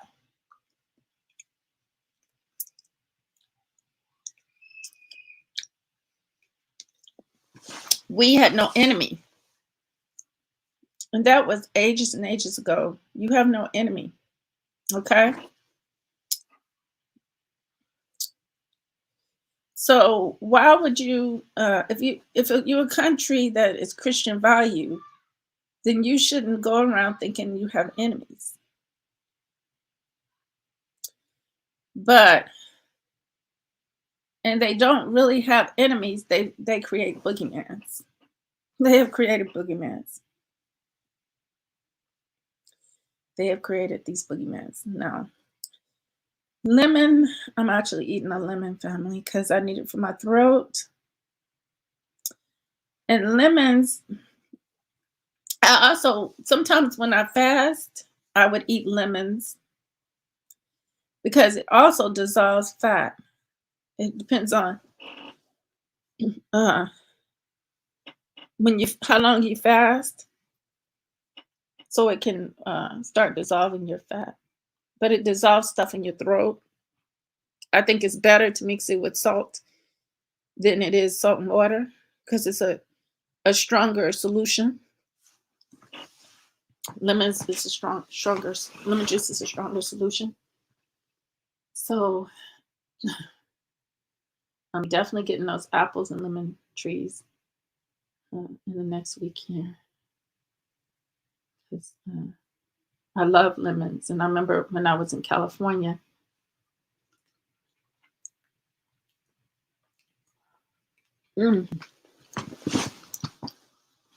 They have lemon trees. And lemon galore. You didn't have to pay 89 cents for a lemon, which is free lemon. And it was good. It was good.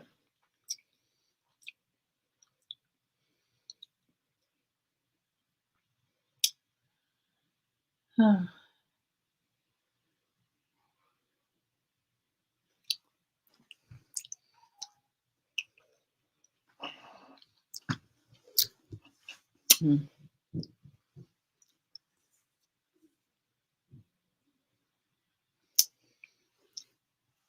Mm.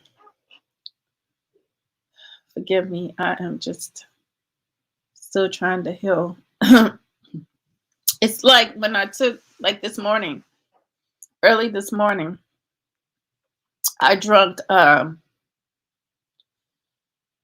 Alka-Seltzer, daytime Alka-Seltzer. And I immediately felt throughout my body the sickness descending, dissipating.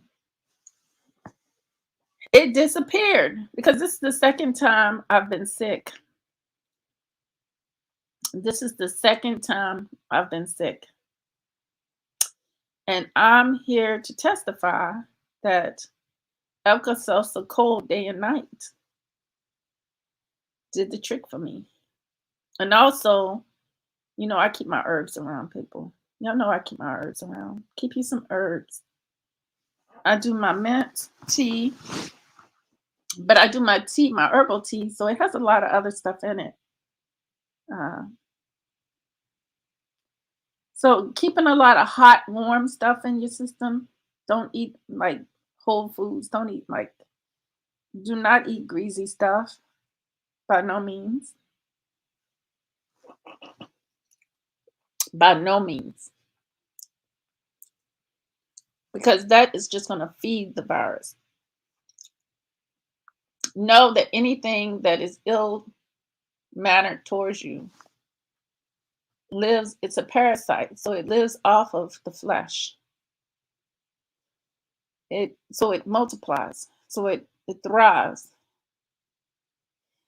And only time something edifies and multiplies that is bad for you is when it already got you. It'll subtract, divide, and then once it got you in its grips, then it can start doing its selfish things.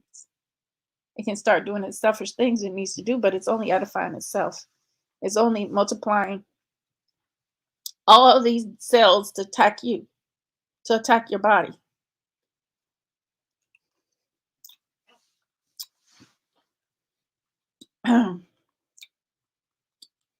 We're the opposite. That's why a lot of us will not fall dead to this thing that's coming, this thing that's here, the sickness that we will not fall dead. Because you got to think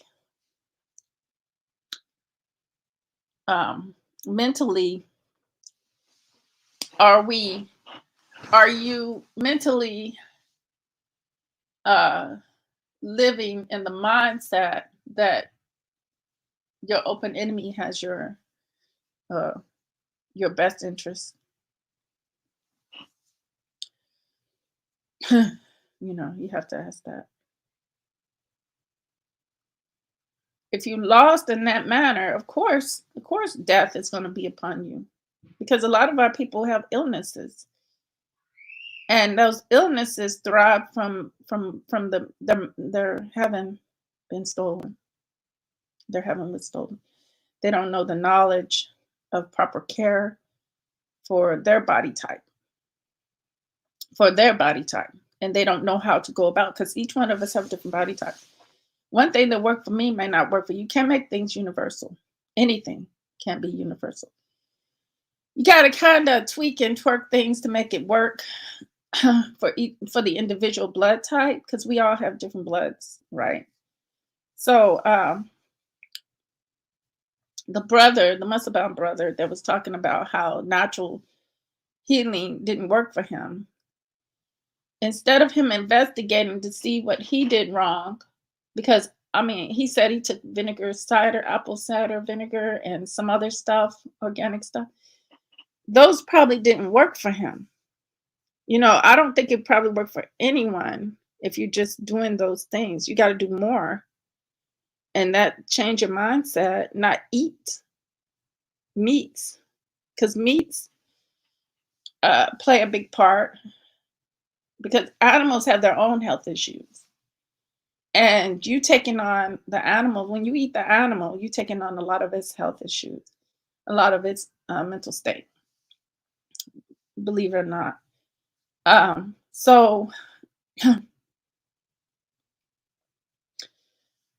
you know, we just have to be careful. Like, I'm trying to watch myself eating meats because I know that my cousin was telling me about the horrible things they do to the animal before they kill it. If we're already traumatized, why are we eating traumatized foods? That's the question, you know. If you're already traumatized, why are you eating traumatized food? Like the chicken that he's running with his head cut off. You know, why would you do that?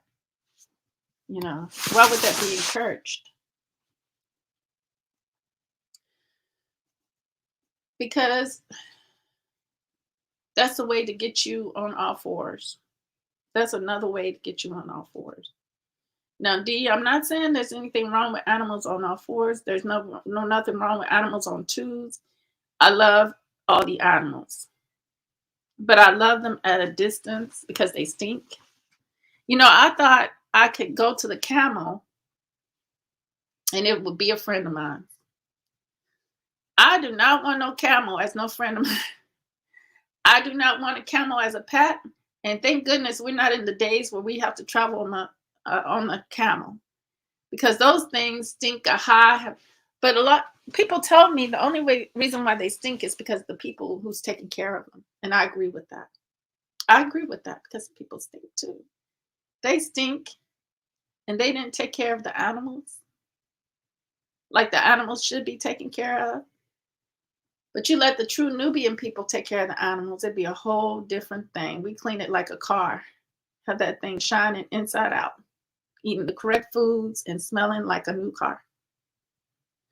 So we have that thing glittering. Then I could probably be a friend of those kind of animals and the lions and stuff when we used to command them and not control them, but we were partners with them, you know.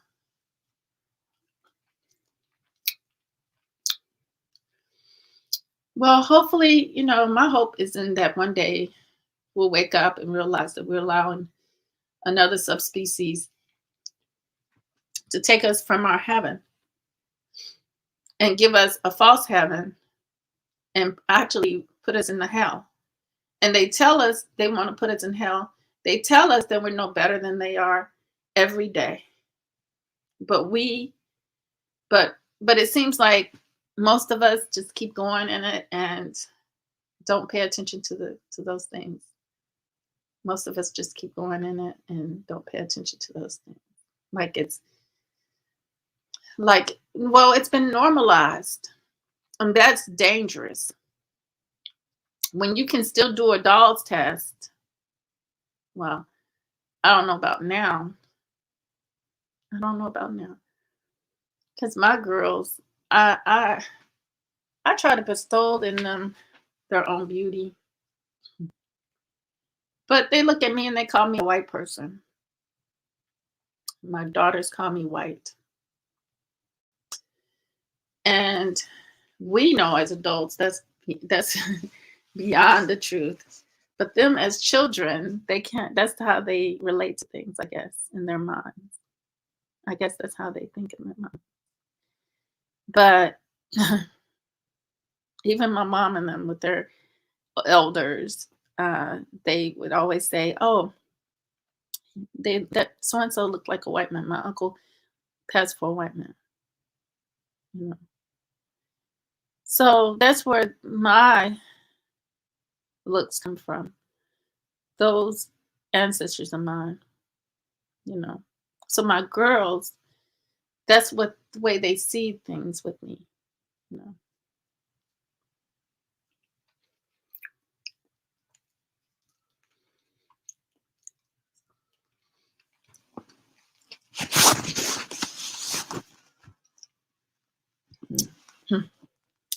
We see just because light skinned may think that it's white and it's not,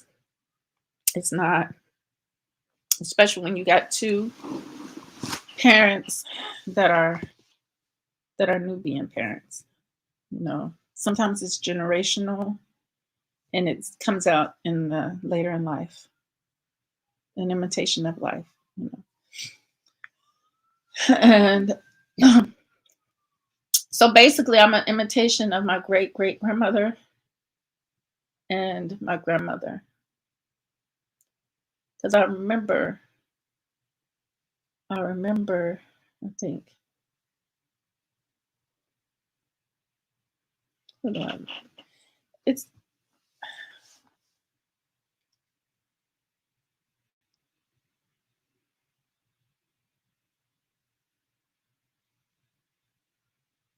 well, I just have a picture of my great great grandmother, but I do remember one of her sisters, uh, who lived passed when I was younger. So, you know, sisters, there's not much difference in them, you know, so you can go by that. I can go by that. So that's how I know that people were telling me the truth. They always said that I look like them, my grandmother's side of the family. And when you see pictures, there's no denying that. There's no denying that. Especially my grandmother. I'm a splitting image of her. So,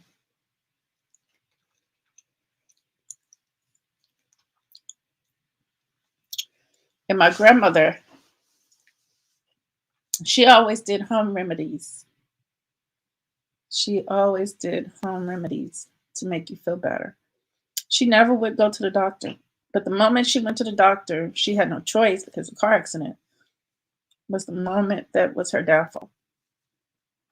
And, you know from there where, and then her doing things, the products that they put out instead of doing our own products. We didn't have our own products too much then. The economics had already taken over us. We were buying from them, their corporations. So the product she was using, X-Lax, was to her detriment because it made her have colon cancer. And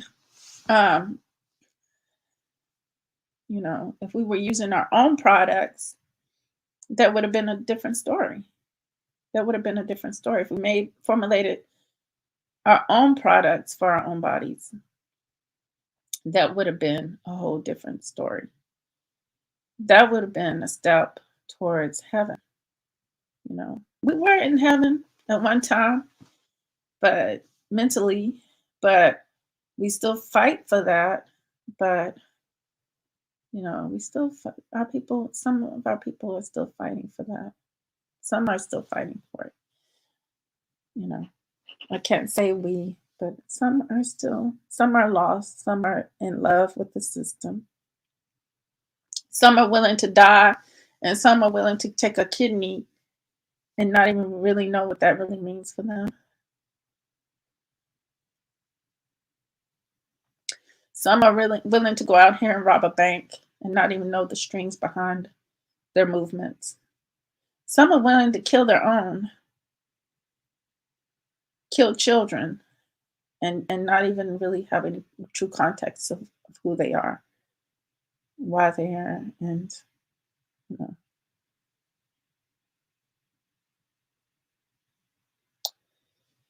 But, I'm the one that should be walking around looking at white people like crazy. I should be like, what? I should be like, what? But people are in this mindset, oh, that happened a long time ago. And these people have nothing to do with it. But it's the same thing that's happening over and over again. Let me just let you know. It's the same thing that's happening all over again, and nothing's changed. Because it's comfortable for them.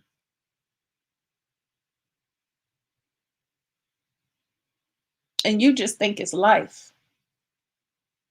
You've fallen into this religious stigma dogma that there's a God that's going to judge you, which it sounds like nothing but you going to go to court, and they're going to path the way for you to go to court so you can get judged and go to jail and be in hell.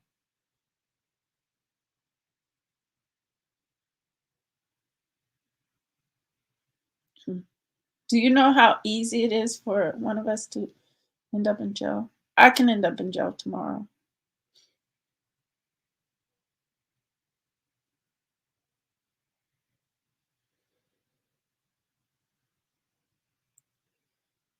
Anything, It's easy. It's not hard.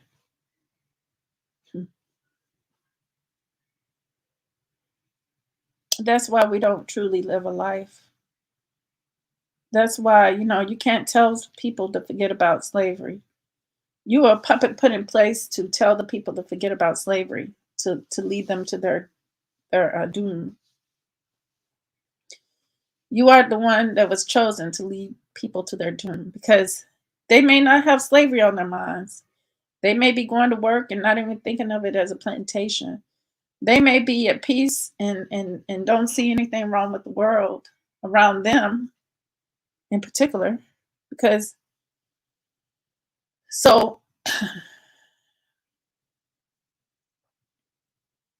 but it's all going to fall down to they're still going to get mistreated, because the white doll is better than the Nubian doll in the minds of the people.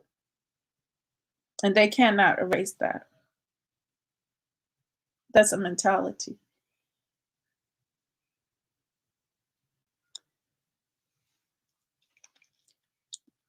And then they add Jesus to it. That sealed the deal, especially for the Caribbean people. She's a Caribbean person. Come over, got her citizenship through joining the military, her and her husband. And now she's an ambassador for evil. An ambassador for evil. She's already in their grips. She's already in their grips. She's willing and ready to do the duty of the master. She already told you that when she said, forget about slavery. Because they need you to forget about slavery so they can continue to treat you like you're in slavery. And like you're less than them economically. So that they can lift up the new white people who are these foreigners. Who are these foreigners? The new and improved white people, even our mixed children. They're the new improved white people. Because some of them can qualify themselves as the quintessential white person because they have melanin, but they're more, they know that their whiteness is more holy and more divine. In the fake heaven. So they lean more on that side because they see you in a deteriorated condition. They see you in a deteriorated condition. And they don't see no benefits in who you are.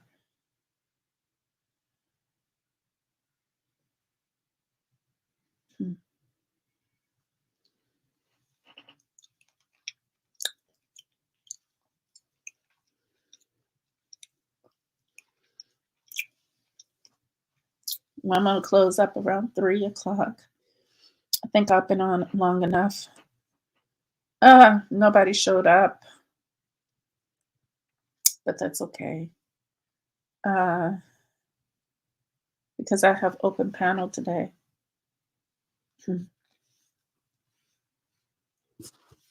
If you have something to say, it's fine. If you don't, forever hold your peace. Forever hold your peace. You have a right to plead fifth, to plead the fifth, or you have the right to say what you feel like you want to say. Because I love that song. Say what you want to say. Say what you got to say. Say what you feel like you need to say. That's a groovy song right there to me. Because I'm used to it. I'm used to it. So I don't hold nobody back from saying what they want to say unless it's explicit, unless it's a threat, unless it's harmful. Because over here we don't subtract, divide. We multiply and edify.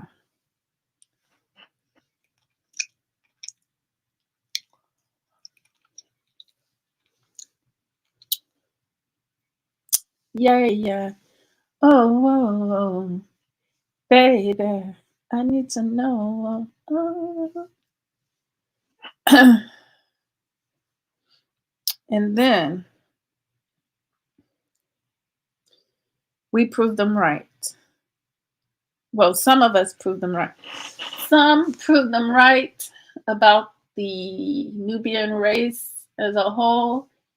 They prove them right on a high platform. I'm proving them wrong on a low platform.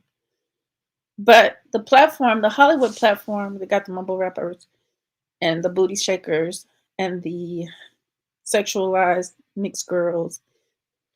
Everybody wants to be mixed. Everybody wants to be mixed. That should tell you right there, and everybody wants mixed children. That should tell you right there the programming. The programming is done. Done. They're done.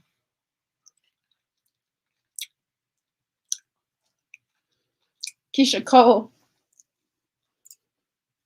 for years, she searched to see if she was mixed. Now that it's been verified, she is happy than a hyena amongst a lot of what you call those things? Rams, or the animals they like to eat. They're laughing their ass off because they got their prey. They got their prey.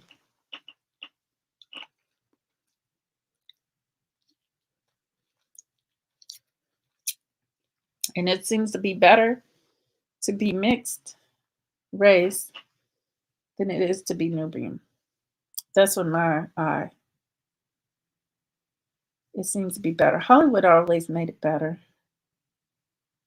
Hollywood always tried to push that.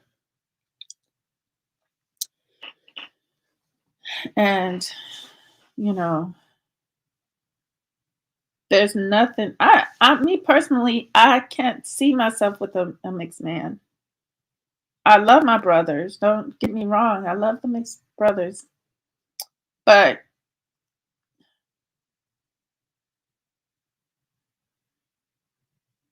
because of my complexion, I'm not a lover of myself. I'm not a lover of myself. I love myself, don't get me wrong, but I don't feel like I should praise myself. I don't feel like I should, that I'm, gonna get with another Mellow Yellow and have Mellow Yellow children. That's not my thing.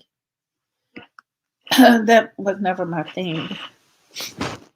And I'm not being colorist because I understand that the colorism always been the other way. We understand the whiteism transforms into colorism. So the lighter you are, the more accepted. And I don't play those games. I don't play those games. You know, besides my ancestors passed down to us to, you know, the dark-skinned women always took the yellow men, and the yellow women took the dark-skinned men. You know, that's how we played that game. That's how we did, you know. Or, you know, the brown skin, it doesn't matter. You know, I like brown skin. Darker than me, but still brown. Even beige, dark red. Because I can take away from this thing that happened to me, that happened to my ancestors, you know. You definitely, like you want to take a bad disease or infection away, you know, you want to take it away. Who wants that sort of mentality in their lives? Who wants that mentality? Who wants that mentality? You know, so, you know, that's my reasoning. And ancestor wise, I think that's a good reasoning because I know what my people went through. I feel the trauma. I feel the anguish. I feel, you know, I'm still in the anguish. You know, I live the anguish. Uh, and don't let nobody tell you there's anything wrong with those things. I don't let the anguish become of me. I utilize those emotions as a weapon. Always. Nothing that's going to deteriorate your health. Although when you shoot it off, it kind of rocks the body like you just took off a rocket, right? But when the time is right and you're in your rightful spot, that's when you can put people in their place. You can put people in their place. Hey, binge thinker, welcome. I have the link in case you want to come up and talk. You want to express yourself or, you know, give me your feedback on what you think. Because, you know, I'm open. I'm very open. I'm very open. I'm very, very open.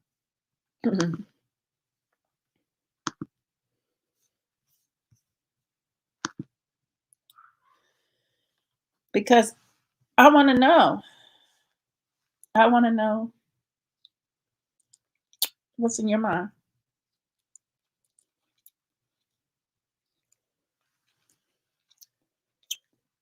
What it do? No, you're not late. That's why I went on so long so that people can. Oh, I messed up the thing. Let me see if it'll let me put it in. I'm trying. Well, the link. If you scroll up the chat, the link is in the chat. It's the very first comment. It's the very first comment, and I don't have very many comments. You see, we always to have an open mind, whether it's subtracting and dividing or it's multiplying and edifying. We always should listen because that's how we learn. We learn people's true nature. Don't think that you want to know the true nature, because sometimes what people show us and what people say may not be true. Yeah, see, and that's just a song, but she was already subtracted and divided. So, that tells us a little bit something. That gives us a little bit of hint of something. You know, is she trying to subtract more? You know, I don't know. Sometimes I equate your video that you make. That's in her video. She's talking to a white man.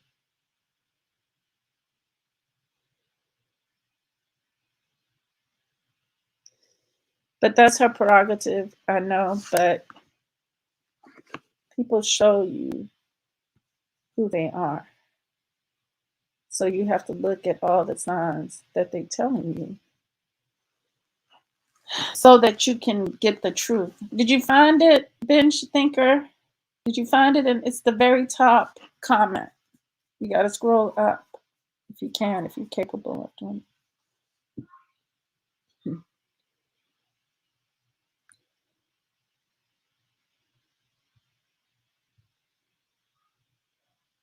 Oh, because Sussel Cole works perfect. I mean, that stuff really made my body feel beautiful again. Okay, there. I put the link in the channel in the comment again. No, I actually put the link above. The link is above your just this comment that you just sent me to make it easier for you, Binge Thinker. And I like that name, Binge Thinker, because you can binge on thinking. And I think I binge on thinking. I watch a movie. I like to watch a movie to get me thinking. I'm driving in the car, traveling on the highway, and I'm constantly thinking, and I'm not even paying attention to driving. And I end up in the space that I'm trying to get to quickly because my imagination took over my mind. And I'm thinking and creating all these thoughts and books and stories and romances and all these things.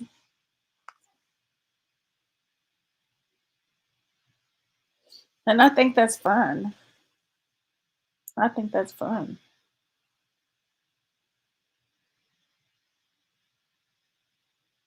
So I watch a movie. Now, Kings was hard for me to watch because our babies were in there. The babies were in there. And that is devastating to me.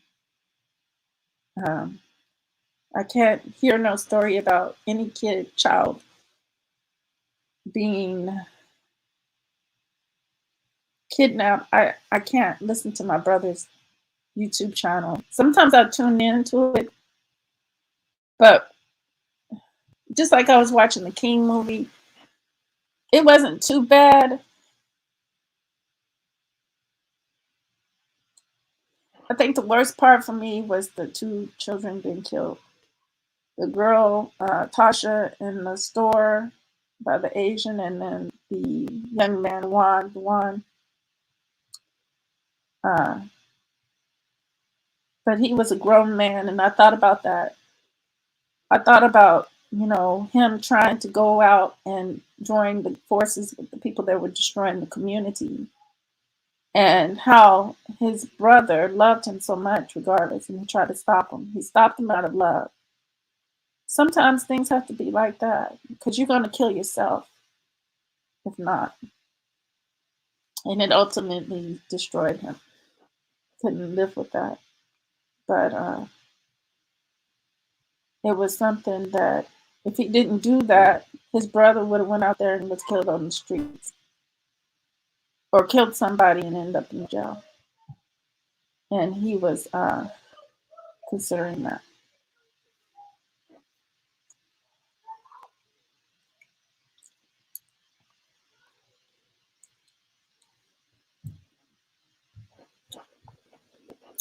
And then he was protecting the girl because he had pushed the girl. He had pushed the girl and almost knocked her out because he wanted to go and join forces and destroy the community. He was stealing, teaching the children, the babies how to steal.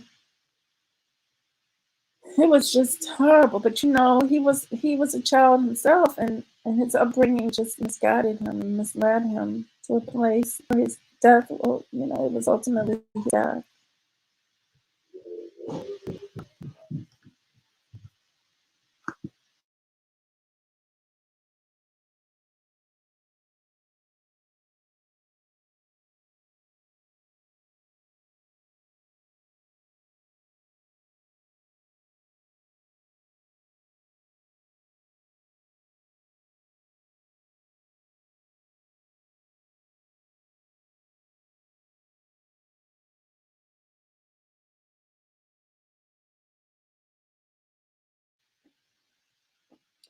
Bench Thinker, I put the link in the chat again. It's above your last comment.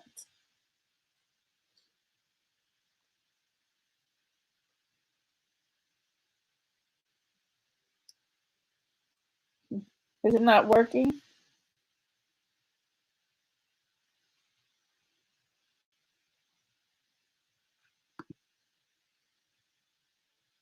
Let me see. Let me put it up like that. I'll put it in the link for anybody that wants to come up with some last remarks, their thoughts before I close off. But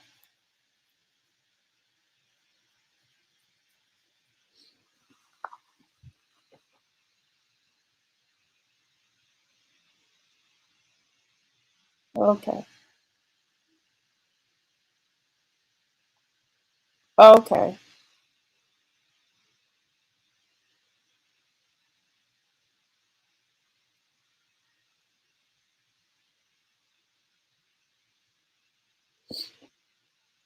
Hmm.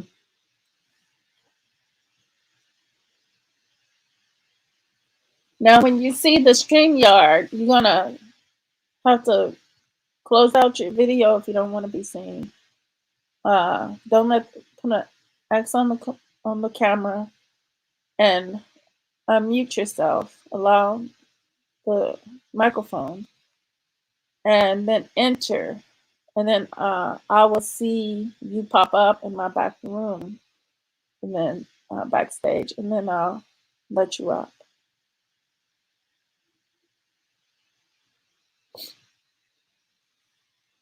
Hmm.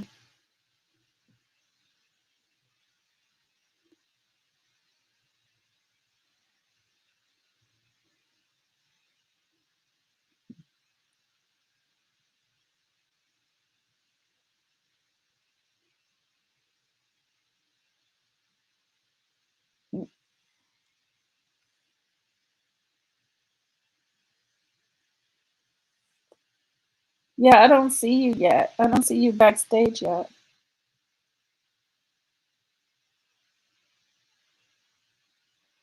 Leave out and come back in again. Try it again.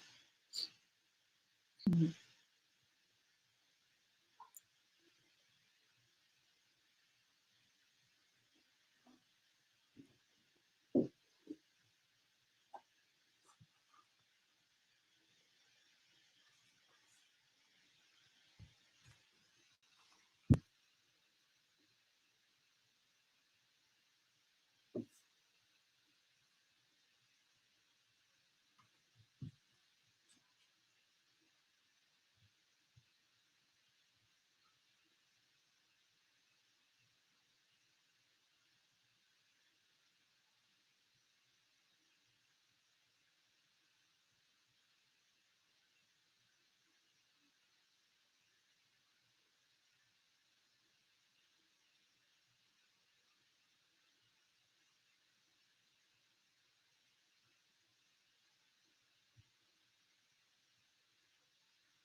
But let me see. Is it letting you? Is it letting you in?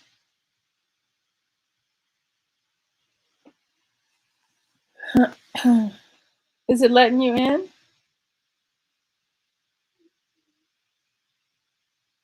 Oh, you're still trying. Okay.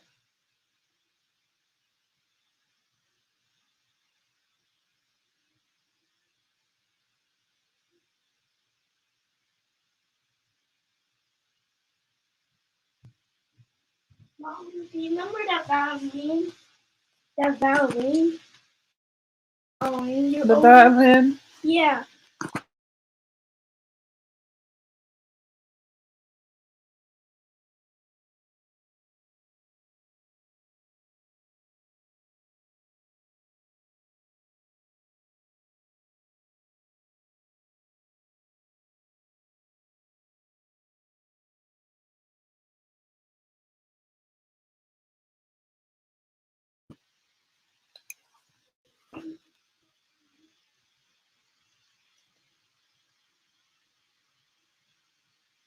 Yeah, they're probably, I don't know what's going on with my stream, but I'm sure a lot of hater raiders don't like the truth to be out about the Jedi mind games that we've been given, that is evident, but we don't see them because we're thinking what D said. We're thinking what D, a lot of people are thinking what D said. Let's just say that, not we. Because some of us, not all of us, okay? That it's wishful, it's wishful thinking. That generally people have your best interest at heart. We think like this. We can be swayed and moved different directions, which end up being deadly to us in the long run. But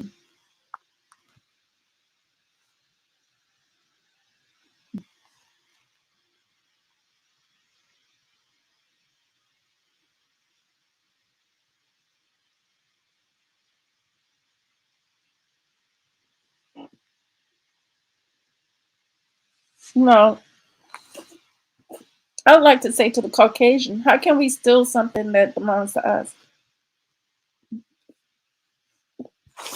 See, you got this time, you got things, uh, correlated within. What's that sound? Mm-mm. They got things correlated within time. What's Okay, that sound? hold on.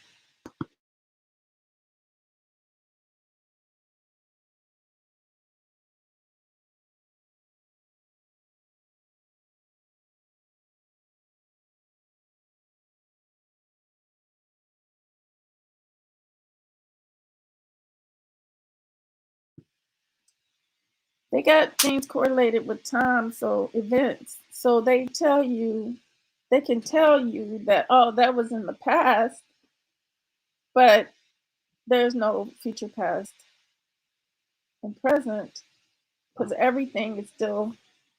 We were given that. We were given time. We were given all that, right? It was supposed to be for the physical beings, for them, the ones who take everything literal.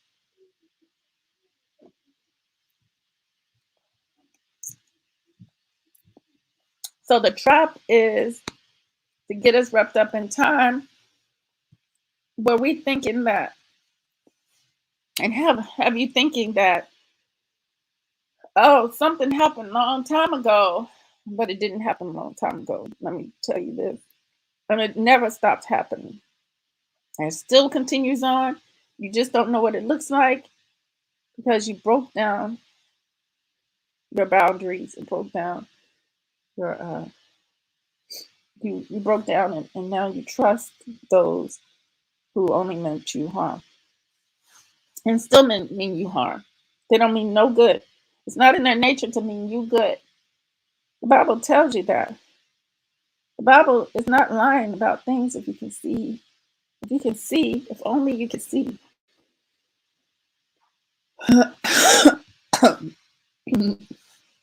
Ah, oh.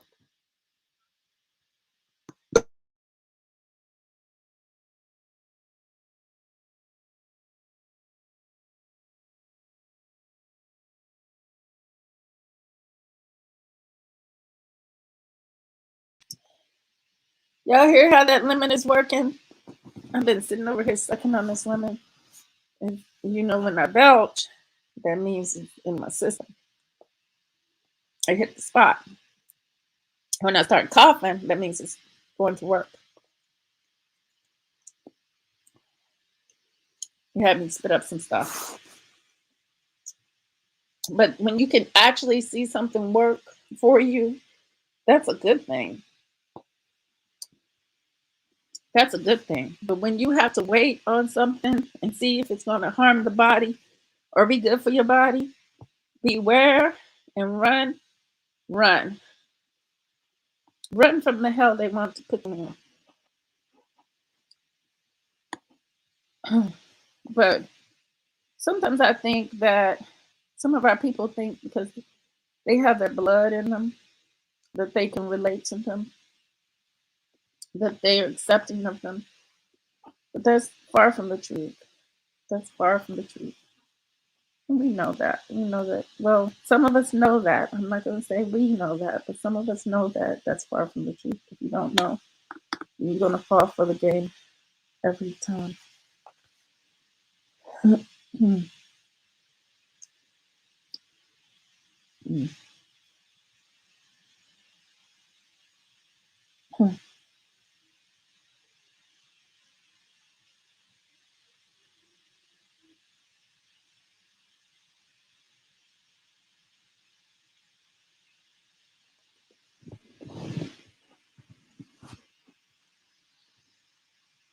I see it. That's why I speak on it, because I see it in my own family. I see that some think that's a good thing. You know, I don't think of it as good at all. I don't think of it as good at all.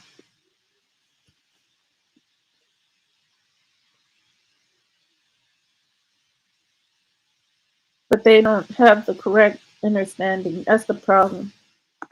That's the problem. They don't have the correct understanding. That's the whole problem. And they reject what I talk about. They reject totally. They reject. My auntie argued with me when I said that we could be from Canada, we could be from America. She wanted to say she found the African name. No way. No way. No way. But even so, how do you know it's an African name? How do you know it's an African name? How do you know the language that the people spoke in America? How do you know the language they spoke in Canada? How do you know that language they spoke in the Caribbean? The indigenous. You know, things got changed. Like over here, we spoke something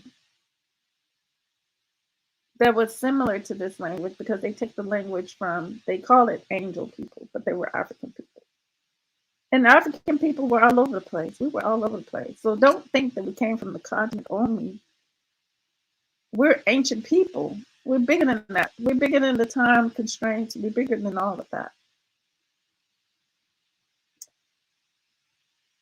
You know. But how do you correlate blood with an area of a continent? How do you do that? That's how you know it's a construct. And you know the devil did the construct because the devil categorizes things. You gotta know his MO. You gotta know the real devil, the real walking, talking devil's MO. And I don't give no slack. I don't give no slack because I remember the evil. I remember the evil. I've seen the evil. I experienced the evil.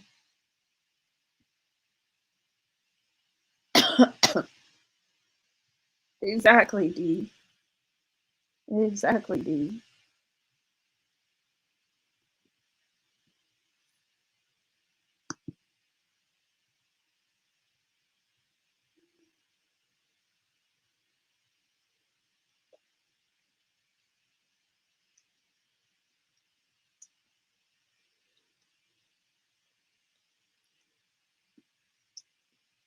Oh, this lemon is working. But it works for everything. Yeah, remember Tuskegee? They made up a big old lie. If they want to prove that diseases come from us, don't you know they blamed our people for for the diseases back in the 1300s? Don't you know? Did you know that you were the indigenous in the 1300s? First of all, do you know that that was you? No. Did you know that they tried to say that the, the colonizer came over here and attracted syphilis from the indigenous people, and then he took it back to Europe, and that's how the Europeans got sick? Did you know this? Did you know this? Did you know the same thing showed its ugly little head in Tuskegee? Did you know the same past, the same deed, the same wickedness withered its little head up in Tuskegee? They have to go back and prove. They have to prove themselves right. And the way to prove themselves right is through a lie. Through a lie. Each generation wants to prove their ancestors right. Let them kick them out of our music industry. How you love these Jews? How do you love these Jews? Kick them out of our music industry now. I can't stand the music. It's damaging to our family, our friends, our children, everyone. Kick them out for making money off our people. Stop it.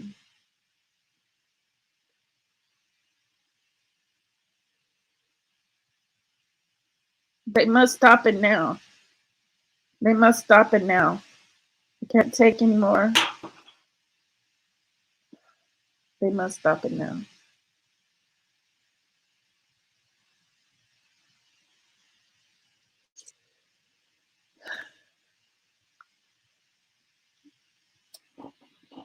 I was pissed off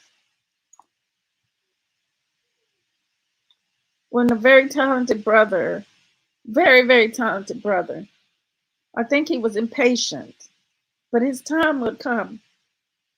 But he was very impatient. He was very talented in rapping. He wanted me to promote him, be his manager. I was like his manager for a time being. He thought that I could just go up to a building and just take his music, but that it doesn't work like that. We have to do things gradually. We have to do things in a certain manner. Like with my modeling, we kind of lost touch because I started focusing. My life had changed. My life had changed, and I had stress, work stress.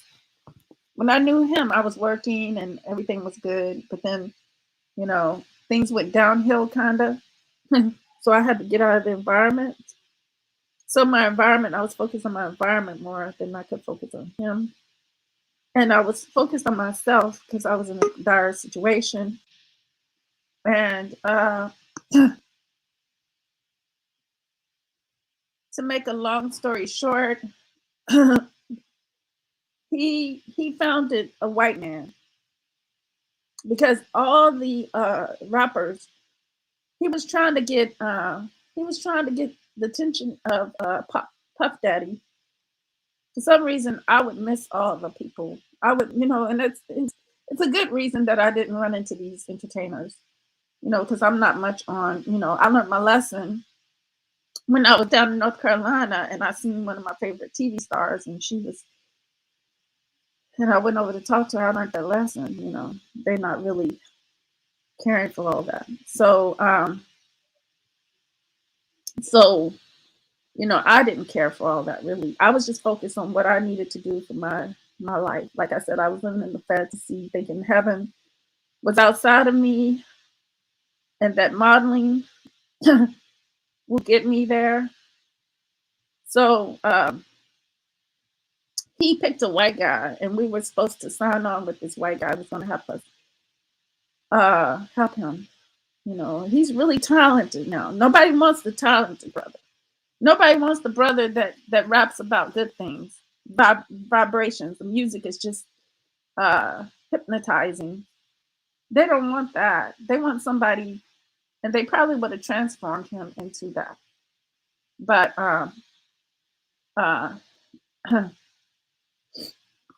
he, I lost touch with him. But I went on because it's some things that I had to learn. There's some things I had to learn about because I didn't know how to promote. So I wasn't a social media person. So we was doing things by giving out his CDs. We were doing things by giving out his CDs and playing his music. But, you know, it's a vicious place that we're in. And I lost touch with that brother. But now I know about social media. Now I know about all of these things. I know how easy it was for me to just go and find me a representative for my modeling. It was really easy, you know, to go and do an interview and get a job. It's real easy in LA to do that. If you're in the industry and got a portfolio and stuff, to find honest work. And I found honest work, you know, that's honest work. And then I found honest work at a distance online that would send you to like different places like game shows and different things to be the audience. Oh, okay. Huh? You said another time. Okay, Binge Thinker. Give me Binge Thinker. Let me give you my email. Do you know where can you type in the private chat? Let me know if you can get to the private chat. Because I'll even give it to you. I'll give it to you here because this is just a business email. It's just it's a YouTube video. I mean YouTube email anyway. So next time, and then I can send the link, and then you can already be here. And then you can already be in here with me.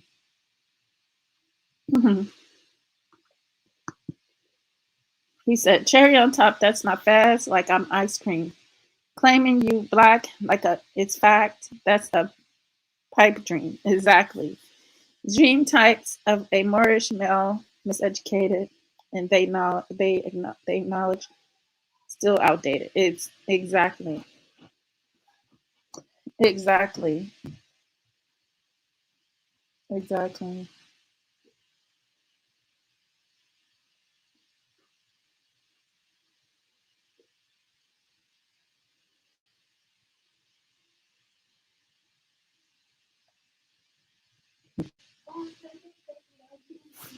No.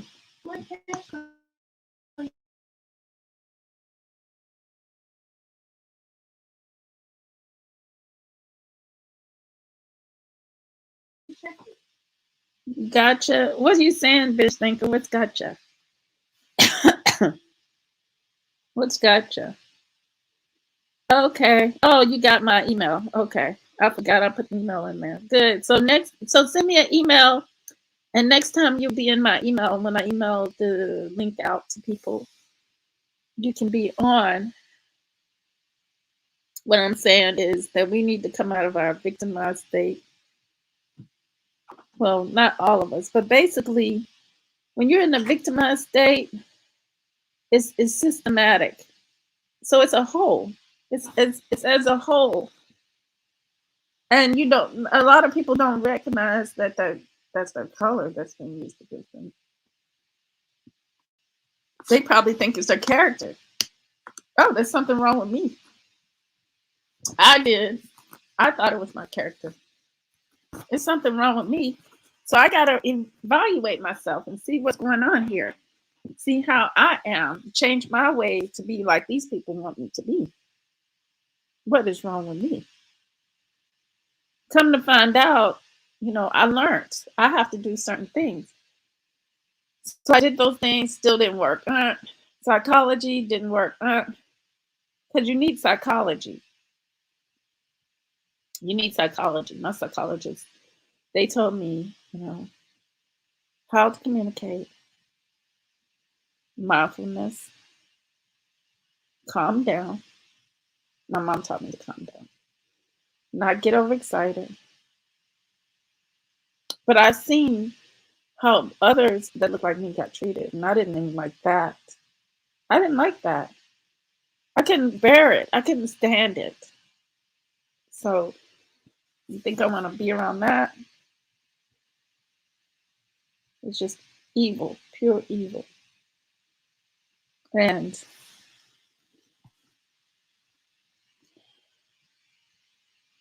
that's just the way of this world. That's why, I know that we can wipe the world out. And we don't need bombs. We don't need guns. We don't need anything. They know all we need is thought. Thought. A thought that's unlike any thinking that they have programmed within us.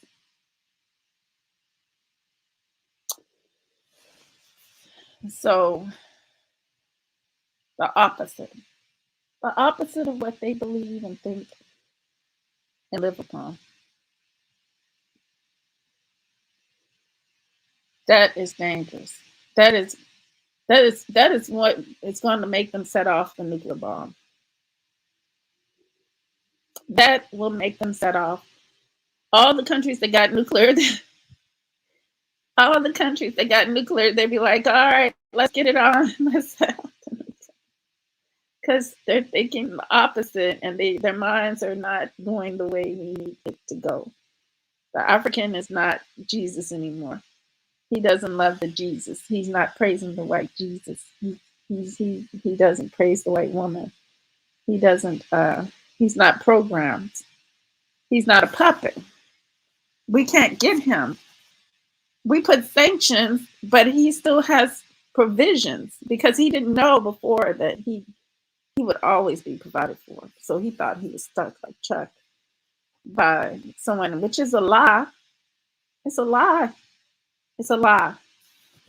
Let him put sanctions. Let him put sanctions.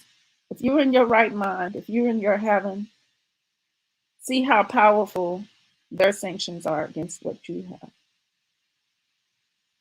Let them threaten. Let them throw a bullet your way. Let them throw a bullet your way. They threw bullets my way. I had bullets thrown my way. And I thought that my children would be shot. But something in me had me press on that gas so hard. I got past that area and everybody was okay. You see, Martin Luther King, he was in their grasp. He did their work. He did their deeds. He was their puppet. Now, if you're in there, you can't serve two masters.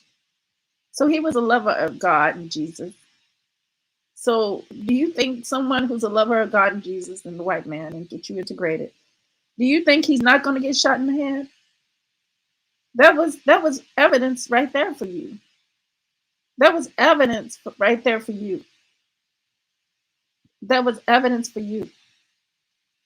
You got to examine some of our people. They were lost. And I'm talking about the sister that was down in Texas. She announced in her mind on her Facebook that she wanted a mixed child. Where do you think her frame of mind was? It wasn't in her place that was going to protect her, of her place of refuge. You know, you're going to always die when you're outside of yourself, but you're going to be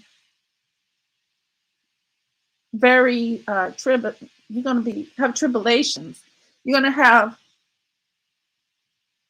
great things happen when you go against the grain that's against you. I'm not talking about going and burning their house, because that's against the law of nature. We don't kill, steal, and we don't burn, and we don't do anything. Nature does all that for us. They already said they got our back. But we just have to have nature's back. We have to know that we're connected to nature, and then we got to come out of the minds of loving something that's destructive to you, that tells you I'm going to subtract and divide, and you fall for it.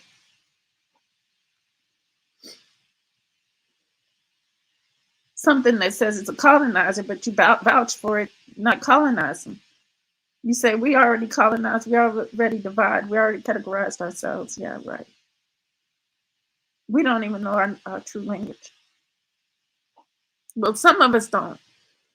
Majority of us probably do. I get that wrong.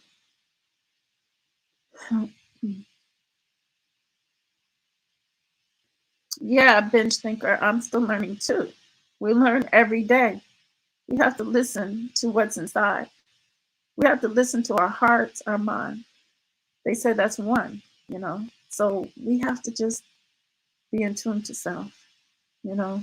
I know what the ancestors would stand for, you know, and I know that power. And I know that evil devils that say we're powerless. I know this, but you're not. You're very powerful. It's sad to see brothers robbing banks. It's sad to see brothers killing their pregnant wives, killing their mistress and the babies. It's sad to see sisters been misguided and thinking that materialism is the best way for love. So they follow the white man through his pearly white gates of heaven and have children with him and do his deed that he's always wanted you to do. You fall sucker to it. And not only that, for our sisters is the mind, you know, deteriorating our sisters' minds through the relaxers, the perms in their hair. It has been proven that it does quite the damage to the brain. You know, the chemicals. I stopped the chemicals in 2003. I stopped putting chemicals in my hair. Look up me and okay, he said binge thinker. Look up me and like this video. The Bible is a powerful stomach. Yeah. Yeah, look that up. Yeah, look that up. Yeah.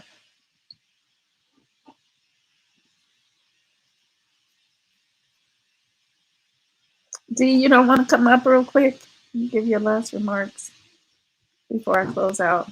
Because I got to get my rest. I got to have some hot soup. I got healing to do. And I'm going to sleep the rest of the day. I'm in bed. Even though they said it's supposed to be a beautiful day, it don't look like a beautiful day to me. Hold on.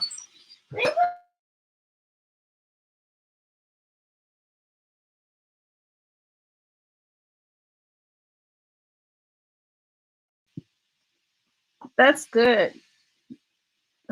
That's good that you sub D. D. He brings some real stuff. Mommy, Hold on. Rimmy's taking a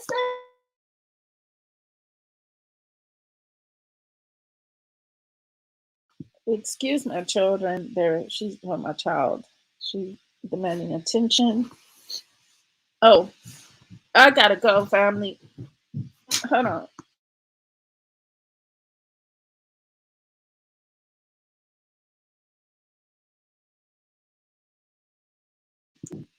The lemon is working.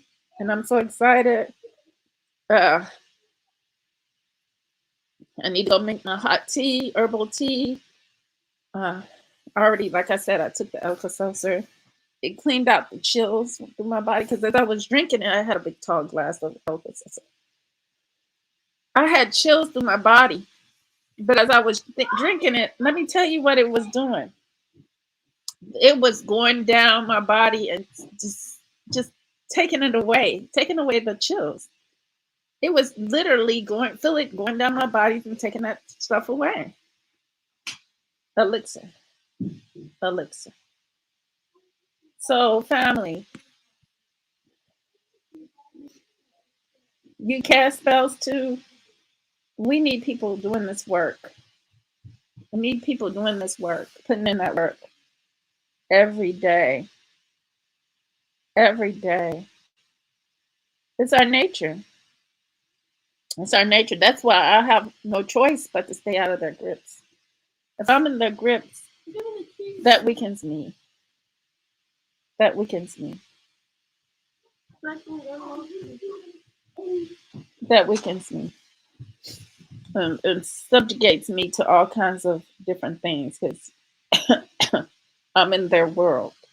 I'm subjugating in their world. So I often have to be mindful. Yes. Okay, I'll do that. Radish, ginger, and a lemon. Yes. I'll do that.